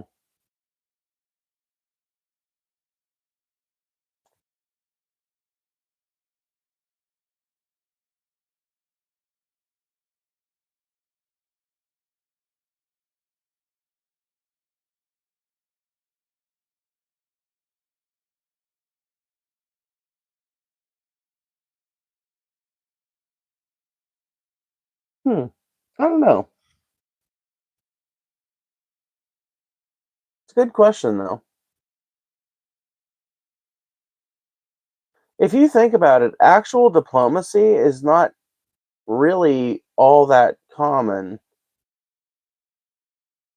Because in my mind, the art of diplomacy is turning an enemy into an ally, or turning an enemy into someone that you can work with, and then turning someone you can work with into an ally. But I think a lot of diplomacy happens in the form of ally maintenance, which is, like, in my opinion, a way less important and notable form of diplomacy. Because, in my opinion, once again, I'm just a layperson, but in my opinion, it seems like big like alliances between nation states are mostly maintained on the basis of presumed like shared national defense, presumed shared interests. Like I don't really know that like I don't really think that you like necessarily have to have a US ambassador to Germany or a German ambassador to the US for our countries to get along. I think honestly, if you got rid of those positions and just like had like some general staff running the embassies and shit, and just let the presidents of those countries or the prime minister and the president or whatever, like they could be like they're supposed to be the nation's top diplomat here in the United States. I don't know how it is in other countries, but like ostensibly a lot of our relationships with allies, in my opinion, could be maintained without like dedicated ambassadors and diplomats to maintain those connections. Certainly, I don't think that it's a notable enough form of diplomacy for me to consider it personally all that like notable or admirable. But what I do think is really admirable and takes real skill is turning someone like someone a country like Iran from an active enemy to a trading partner. and like a negotiating partner, and then turning that into an ally.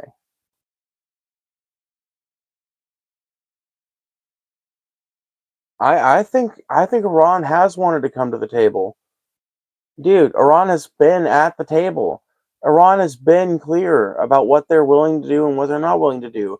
They're not willing to get rid of their fucking nuclear program because there are civilian uses of nuclear technology, and you guys would support them if we were advocating for them here at home.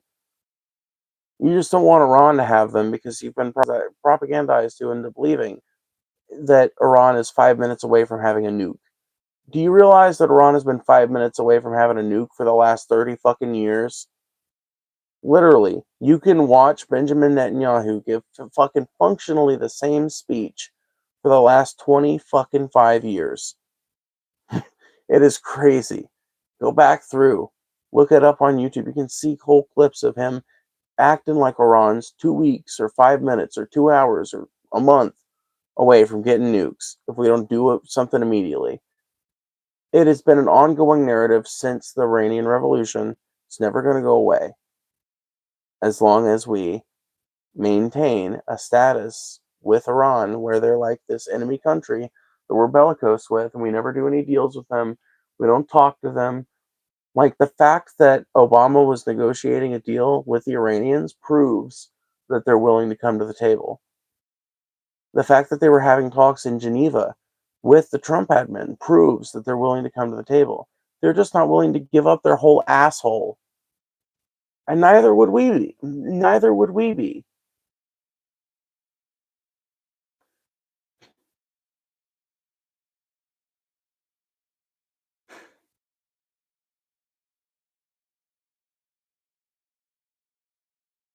Yeah, I will say in Matt's defense, he's oftentimes trying to and this is one of the reasons I like Matt and have him modded. A lot of times Matt is trying to play devil's advocate and provide the counter opinion or ask me a question in a way that allows me to that gives me like a perfect jumping off point for a hardcore lefty rant. And Matt's really good as a person that I think Matt's actually pretty hard lefty from the conversations I've had with him. I would call him like a labor leftist to some degree, maybe. He's hard to pin down, but I think he's very much fascinated by like political questions, and he's very good at asking things in a way that gets to the substance of the conservative argument.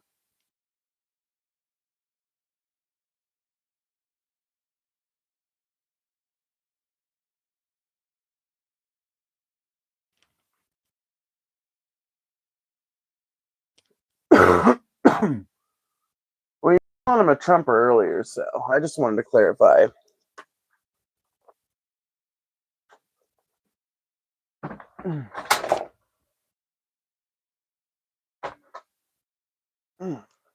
Dude, I don't know what it is, but I've got cat-like reflexes these days. It might be parenting, maybe. I don't know. But I am just like, I don't know, dude. I don't know how to put it. I feel like it's cat-like. Literally, that's the only way I can think to put it. It's like I've got a sixth sense now for when shit's gonna fall or give way or something.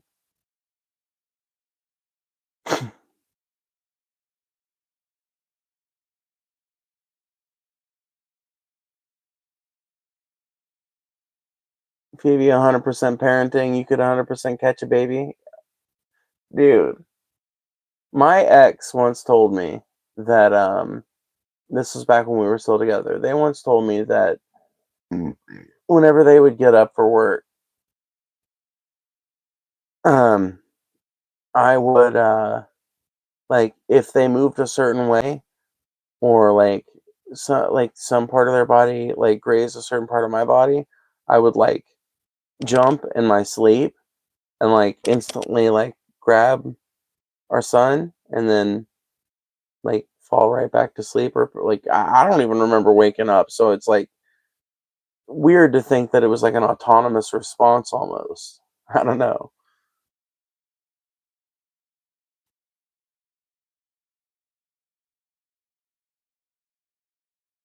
Like a bear catching a salmon out of a river? No, not exactly.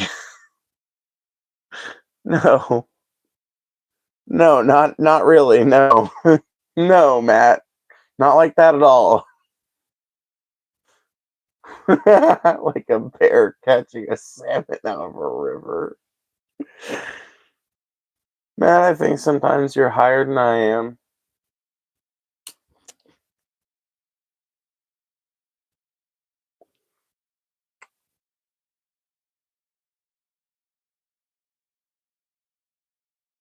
You'd be like, local trans woman catches a baby falling out of a window. Maybe. Maybe, dude. It is weird, though. It's just... I've been clumsy my whole life, but I feel like I'm actually starting to build up kind of like a resistance to my own clumsiness by, like, developing this weird, like, sixth sense or, like, instinct for... I don't even know. Object? Like... for for object, yeah. Yeah.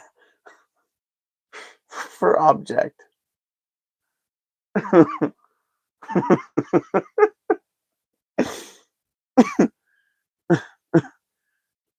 Spatial awareness, that's the word I'm looking for. That's the phrase.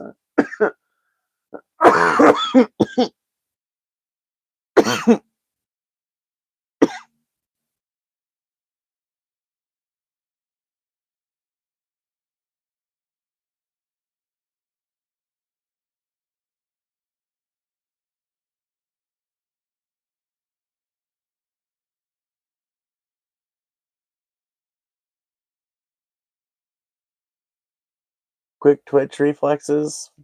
Yeah, I don't know about that. That's the weird thing, is like when it comes to video games, I don't really feel like I've got the best reflexes.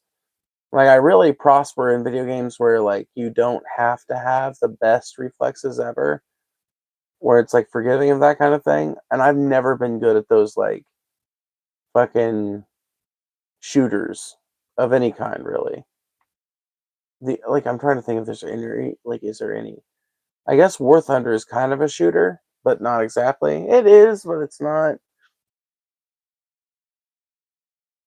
PUBG, I was pretty good at PUBG, actually.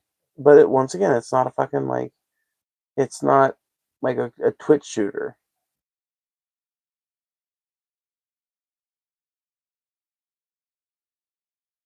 It's specifically saving something you were accidentally dropping.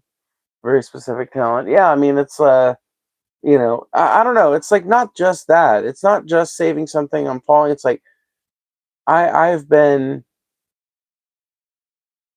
There's been one time I've fallen on the ice this year, and when I did, I pretty much righted myself before I even hit the ground. So I ended up not injuring anything. Like, miraculously. I ended up not injuring anything and not even really being in any pain, really. Like, I couldn't stop the fall, but I fucking somehow maneuvered myself like a cat to where I landed on my ass and my leg, but not with anything twisted or anything.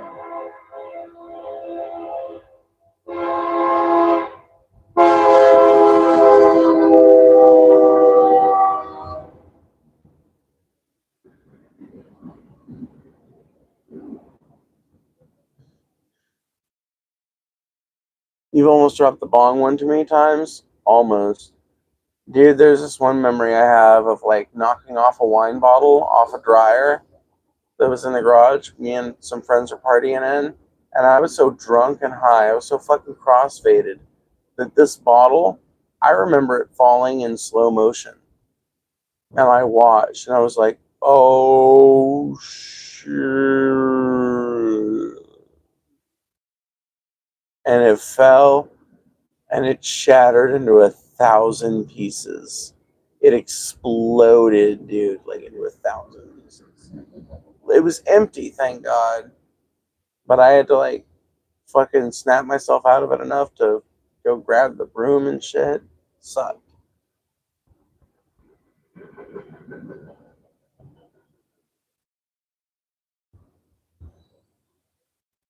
That unlocked core childhood memories. Ah, yeah, dude. I live by train tracks. Yeah, I live really close to a train. Try being quad faded. Let's see. What's the most things I've ever been on at once?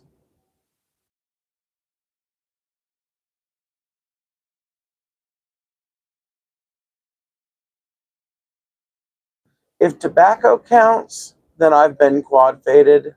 But if you have to include alcohol, then I've only ever been like triple faded.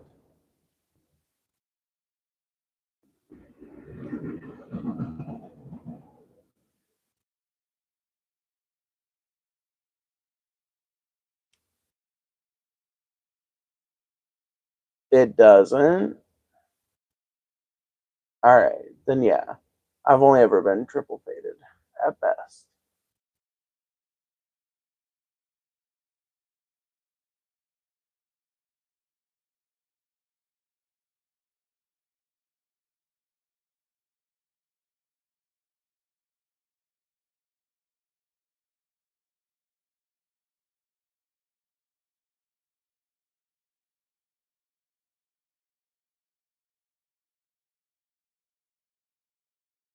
Meth is cringe and anything every ever say goes in the trash. Sorry. Oh man.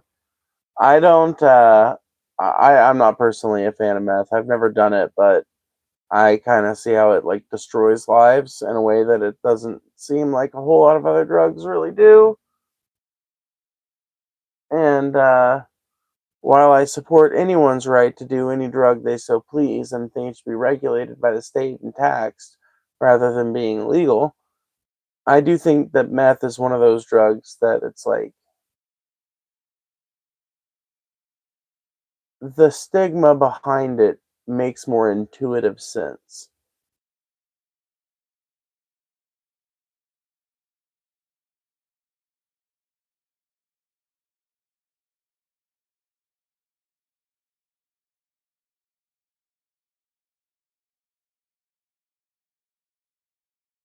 Adderall, sub, whiskey, weed, and I'm immune to coke. Oh, geez. Yeah, that's crazy. I am not immune to coke.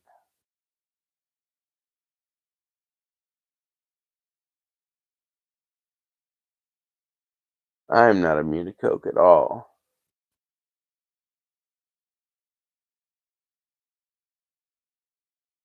I'm immune to Coca Cola. Man, this gutter people drugs, dude, that's horrible. You can't say that. That's not PC. That's not allowed.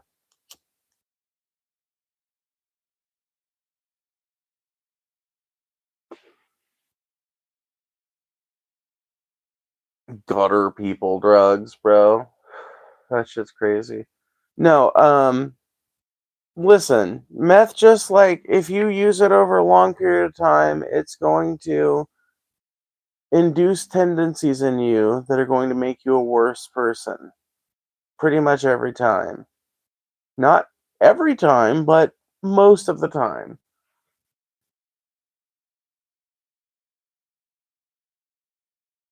That being said, um, the same is true of heroin, but I think people don't attribute such negativity to heroin and heroin users because, like, if you're super high on meth or like even if you're just like basically um, speeding, you're going to be like kind of a nuisance to your community unless you've got like a full-time job and hobbies at home and shit to keep you occupied. Like you're probably gonna end up being a little bit of a nuisance in some way, you know, because you're just gonna be like driven to like constantly do things. And someone who's on like someone who's super high on heroin is not exactly driven to do things. It's like that's very much a downer, a relaxed drug. So it's less notable. Like addiction on like meth addiction is more visible, I think, than heroin addiction because people on meth are more likely to like be doing something outside or like actively like it's just like it's a stimulant, so you're more likely to be doing something if you're on meth.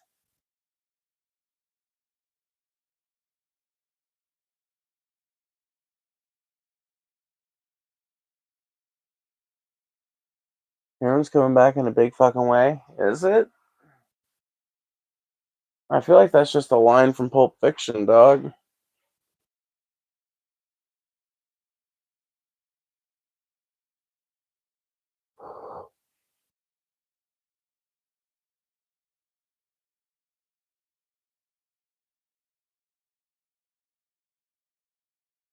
Well, yeah, I hear it. Fentanyl's the fucking all the rage these days.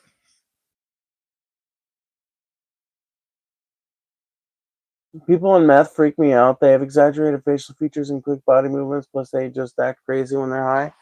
Yeah, I mean, a lot of people on meth do. Yeah, like, that's why a lot of people get freaked out by tweakers. And I try not to be judgmental in that way, but I do understand why some people have that reaction, for sure.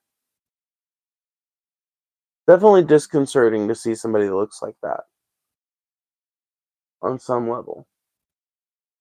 And you're lying to yourself if you don't recognize that.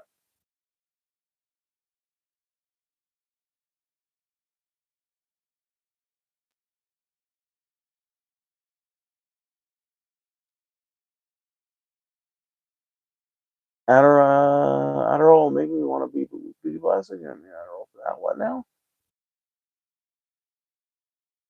Tell me a crazy slash cool tweaker story.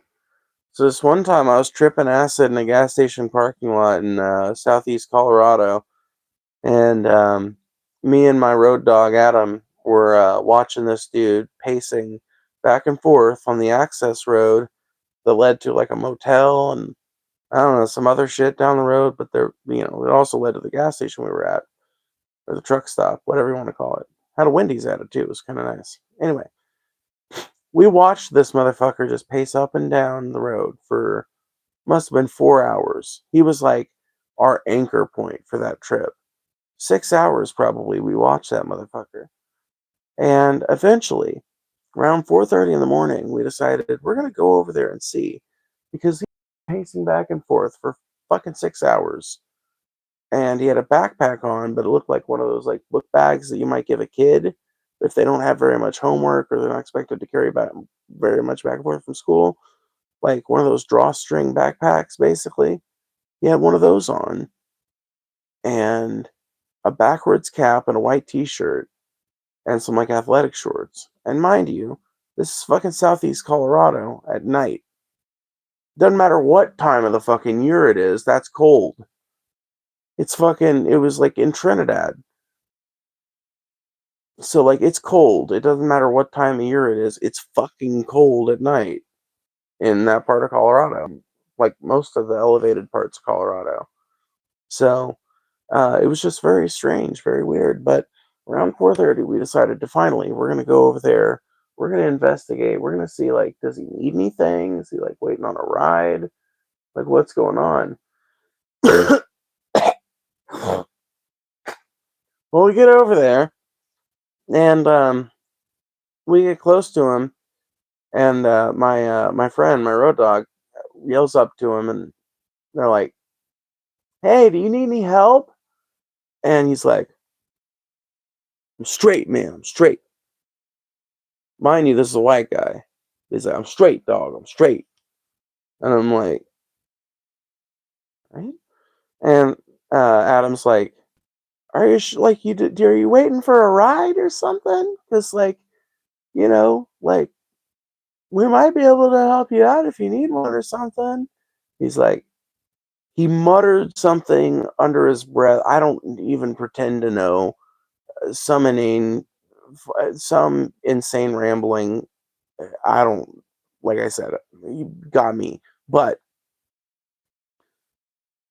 we asked him again, all right, so sure you're okay?" And he's like, "Yeah, I'm straight. I'm straight. I'm straight, man. I'm straight." And we were like, "All right." I was like, "All right, man, stay up." And we just like walked away. And as we were walking away, we heard him say like a couple more times, "I'm straight, straight, I'm so straight." And once we finally got close enough to the van, we erupted in laughter. No, we didn't erupt in laughter till after we got in the van. That's right, because neither of us like we started to like go like because we were still tripping balls, man. We were tripping balls. We were high as fucking kites too. We were real high, dude. We were a menace. It's funny. I tell that story, and in my head, he's the craziest thing about that night. But also part of that story is two fucking crazy hippies, like two anarchist hippies tripping on acid next to a van full of Grateful Dead family, walking around, looking at shit, laughing their asses off, coming in like 7 times. Whatever, though. We paid, and I think back at that time, they just didn't give much of a shit.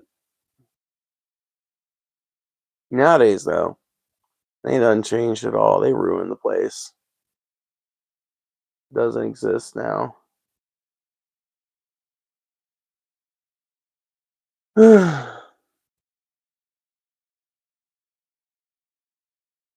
I pulled out the truck and we were getting in, and as I parked the off, the Asian lady spoke broken English and said, "I get in, I get in." And she did get, with me in the back. My dad had to pull her out. Bless up, tweaker. What the fuck? I swear to God, meth will make you think you can do any goddamn thing.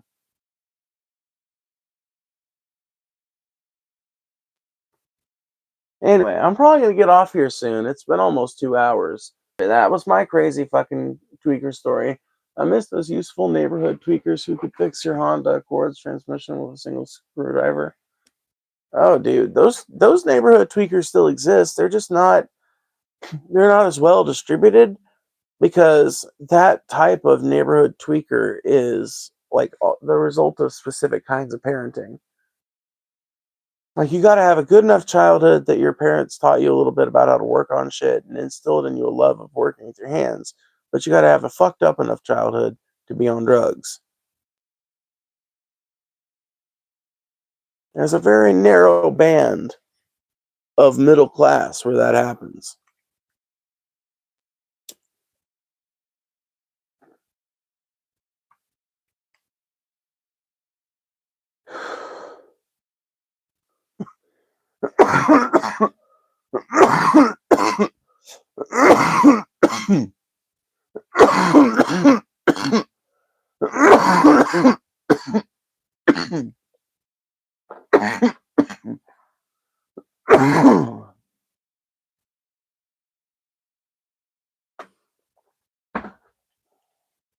Sorry about that.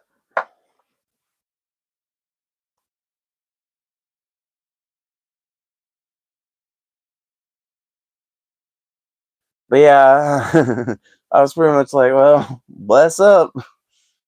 I don't know, man. That's probably the wildest tweaker story. No, there's a couple more, but most of those are just like, I got into a fight with this tweaker home bum that was like yelling at me, and I yelled back, and we won because he walked away. But that's pretty much the story. I could add all this other fluff into it, but would that make it a better story? I don't know. Maybe I should workshop it.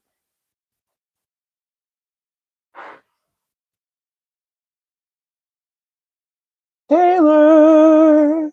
You have a wonderful night, Phoebe. Take care. Be safe. I'll see you next time. Thank you, Nicole, for the donation and for the time. I am going to be getting out of here soon, though, for sure. Phoebe, I wish I could just make you president. Oh, man. I don't know. I don't know that I'm equipped. I'm kind of a dumbass, dude. I keep trying to impress this upon you guys.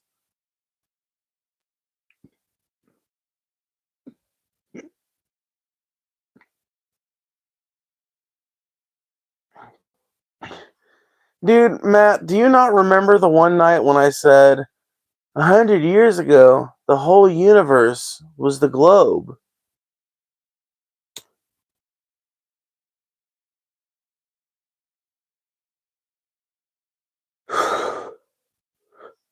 What, you just want to go from one incomprehensible moron that speaks mostly in gibberish to another incomprehensible moron that speaks primarily in gibberish?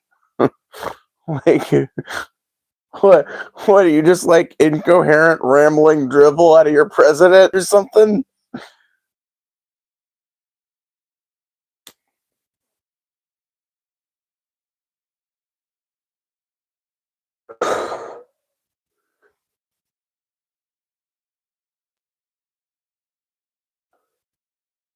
um Now, in the wild, the dirty kid minding their own business comes across a meth addict. They must hold their ground. Yeah, dude, that would be a good documentary for sure.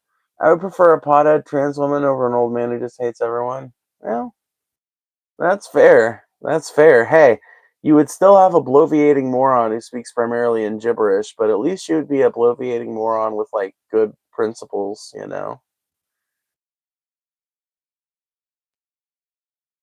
People would be saying about me, it'd be like my poll rating higher, but people would be like, yeah, I mean, you get pretty good politics out of her for like, 4 hours a day, pretty much.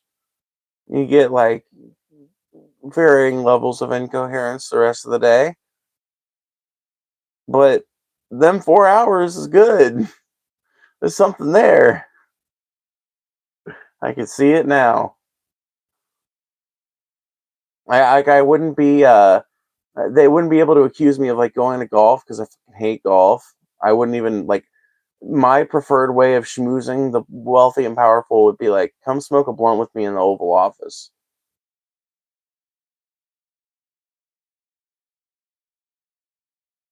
That would be my way of schmoozing the rich and famous. And if they're not willing to do it, well, I guess you don't want the deal that damn bad, huh? As it turns out, wasn't that important. Had to happen over a golf game or it couldn't happen, well, fucking look at that. Looks like I've just exempted myself from a fucking responsibility. Because I ain't coming to your stupid golf game. But you can come over to the White House and smoke this fat ass doobie with me.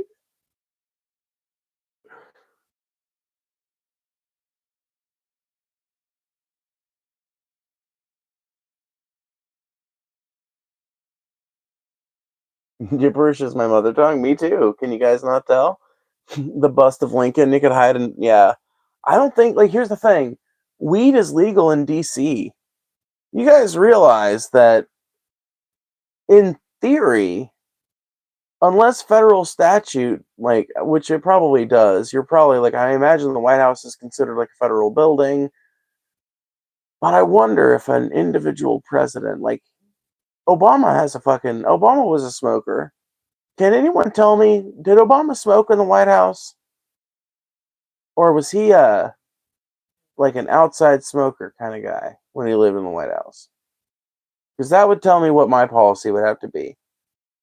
Oh man, it would be tempting to be, oh man. Change it though. What if I did? Oh. What if I did? Like no tobacco in the White House, but weed in the Oval Office.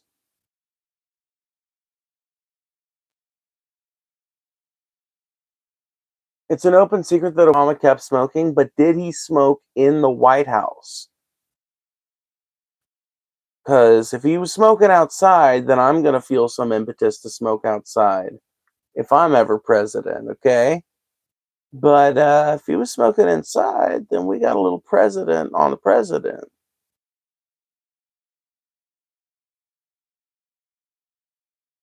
Yes, in the greenhouse. Ah, see, that doesn't count.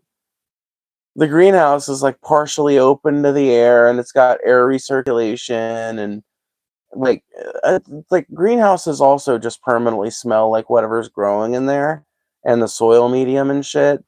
Like, it is very hard to get a greenhouse to smell like.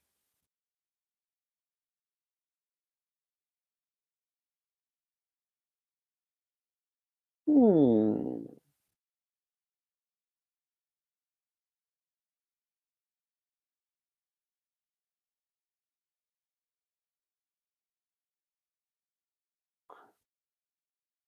I think Obama smoked pot while he was president. He was smoking in the greenhouse? You know how hard it is to get a greenhouse to smell like anything besides a greenhouse for more than 5 minutes?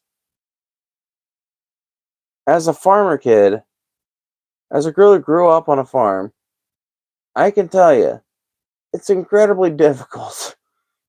They pretty much just smell like they have a very uniform and like average and typical smell. They pretty much smell like that no matter what you do in there. You fart in a greenhouse, that bitch is gone quicker than anywhere else you could fart.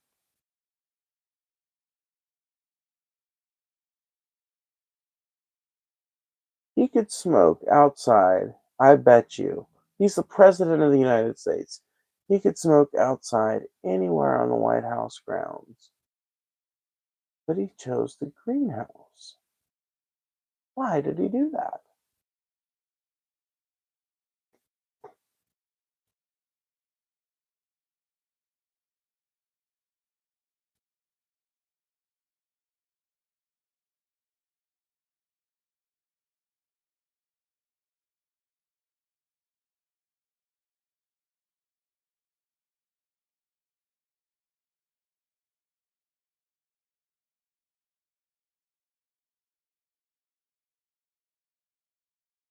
Oh, no, dude, I'm autistic, Riley. I thought you were actually saying that he was legitimately smoking in the White House greenhouse. I thought, dude, I was cooking up a whole conspiracy theory. We all know the Trump administration is doing drugs fucking everywhere. The Trump administration is just fucking running hog wild with the fucking Constitution and our fucking civil liberties and Iran's civil liberties and everybody fucking damn thing else, man. I don't know what like on the Trump front, dude. I'll just be glad if we survive the next 2 fucking years without being nuked or nuking someone else. If we can make it to the next Democratic election without a state of national emergency being declared or nukes flying, I'll consider that a fucking successful mission of survival.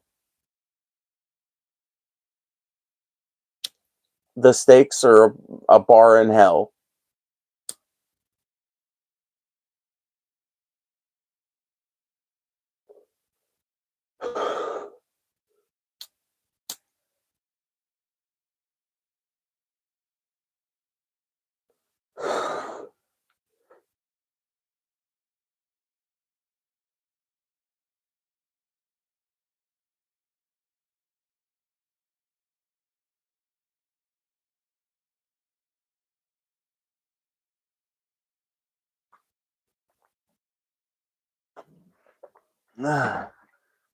Yeah.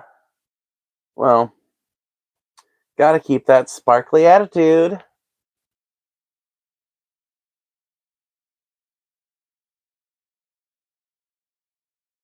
No, I mean, I don't know. I watched TJ's video about Iran,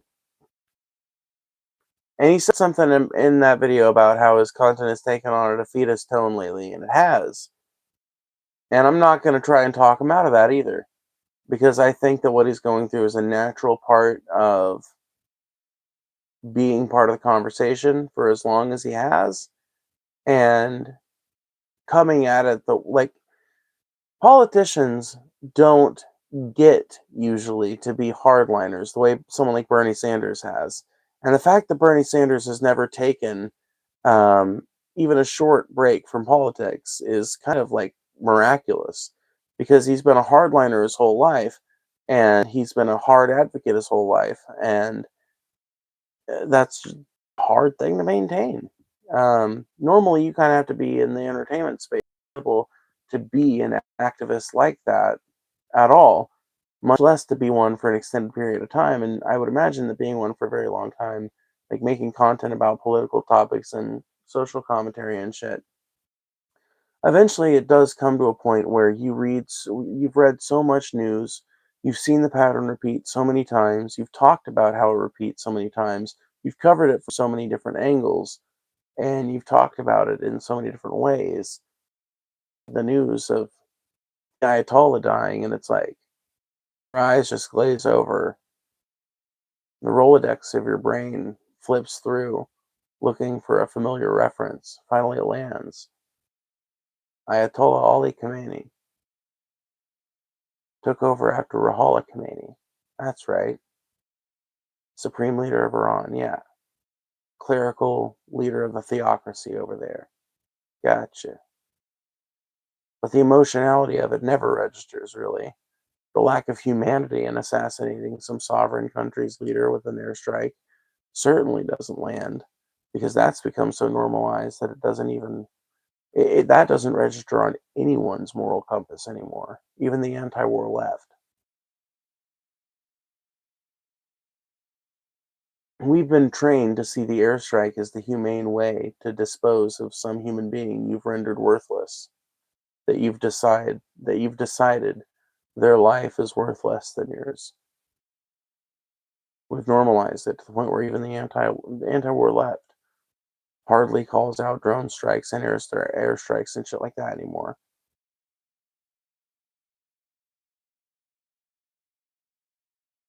Well, how could you not feel that way? The American people have the power to stop these things. We've been made into spoiled consumers who won't do anything until it lands on them. We have great power, but we won't use it as a group.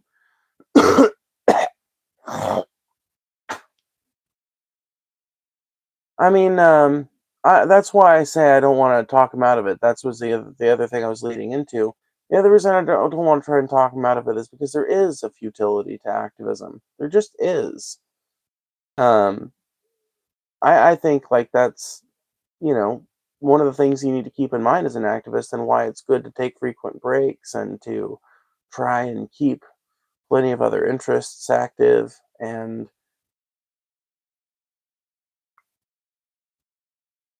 to take breaks like is the biggest thing, honestly. I think Derek Jensen talks about this, about how as an activist sometimes you just need to step away for a while, not worry about what it is you've been worrying about. And like, for someone who covers political and social commentary, maybe that means you just have to do a little, like, just commentate on pop culture shit for a while. I'm not telling him how to run his channel. I'm just saying, like, if it's a content thing, like, there's options where you can still churn out stuff without necessarily um, touching on the news and the tragedy of it all. Because it is easy to get burned out on that, and there's a futility to all of it, because anyone that lives in America kind of knows on some level that we are, like you said, spoiled consumers who, for the most part, aren't really all that interested in mass activism in our own interest. I know this much: it would require a lot of convincing and a bus with some other hippies on it to get me to, like, occupy DC, even though I advocate for the strategy and would want to participate. I would have to have help to participate, like, I'm not the only one.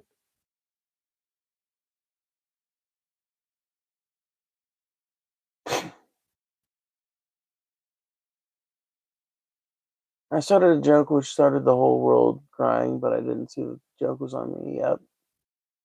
BB want to start a cult? Not particularly. Feel like we got enough cults fucking shit up in this world. I've certainly used pop culture as a crutch of sorts lately. Yeah, I mean, lots of people are. Like, the thing is, I think that, like, it's good.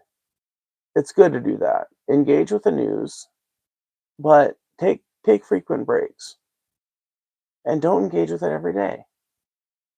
Now, I don't even follow that advice myself, but I do plan on, like, at some point, probably following that advice.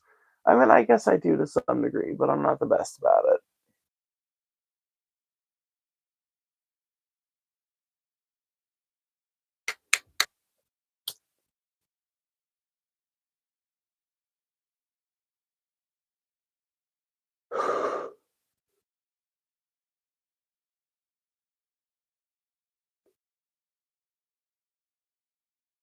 Anyway, I'm going to go ahead and go. Thank you guys for hanging out. I always appreciate it. I always love to see it. I love you guys. I will talk to you all later. Bye. Oh.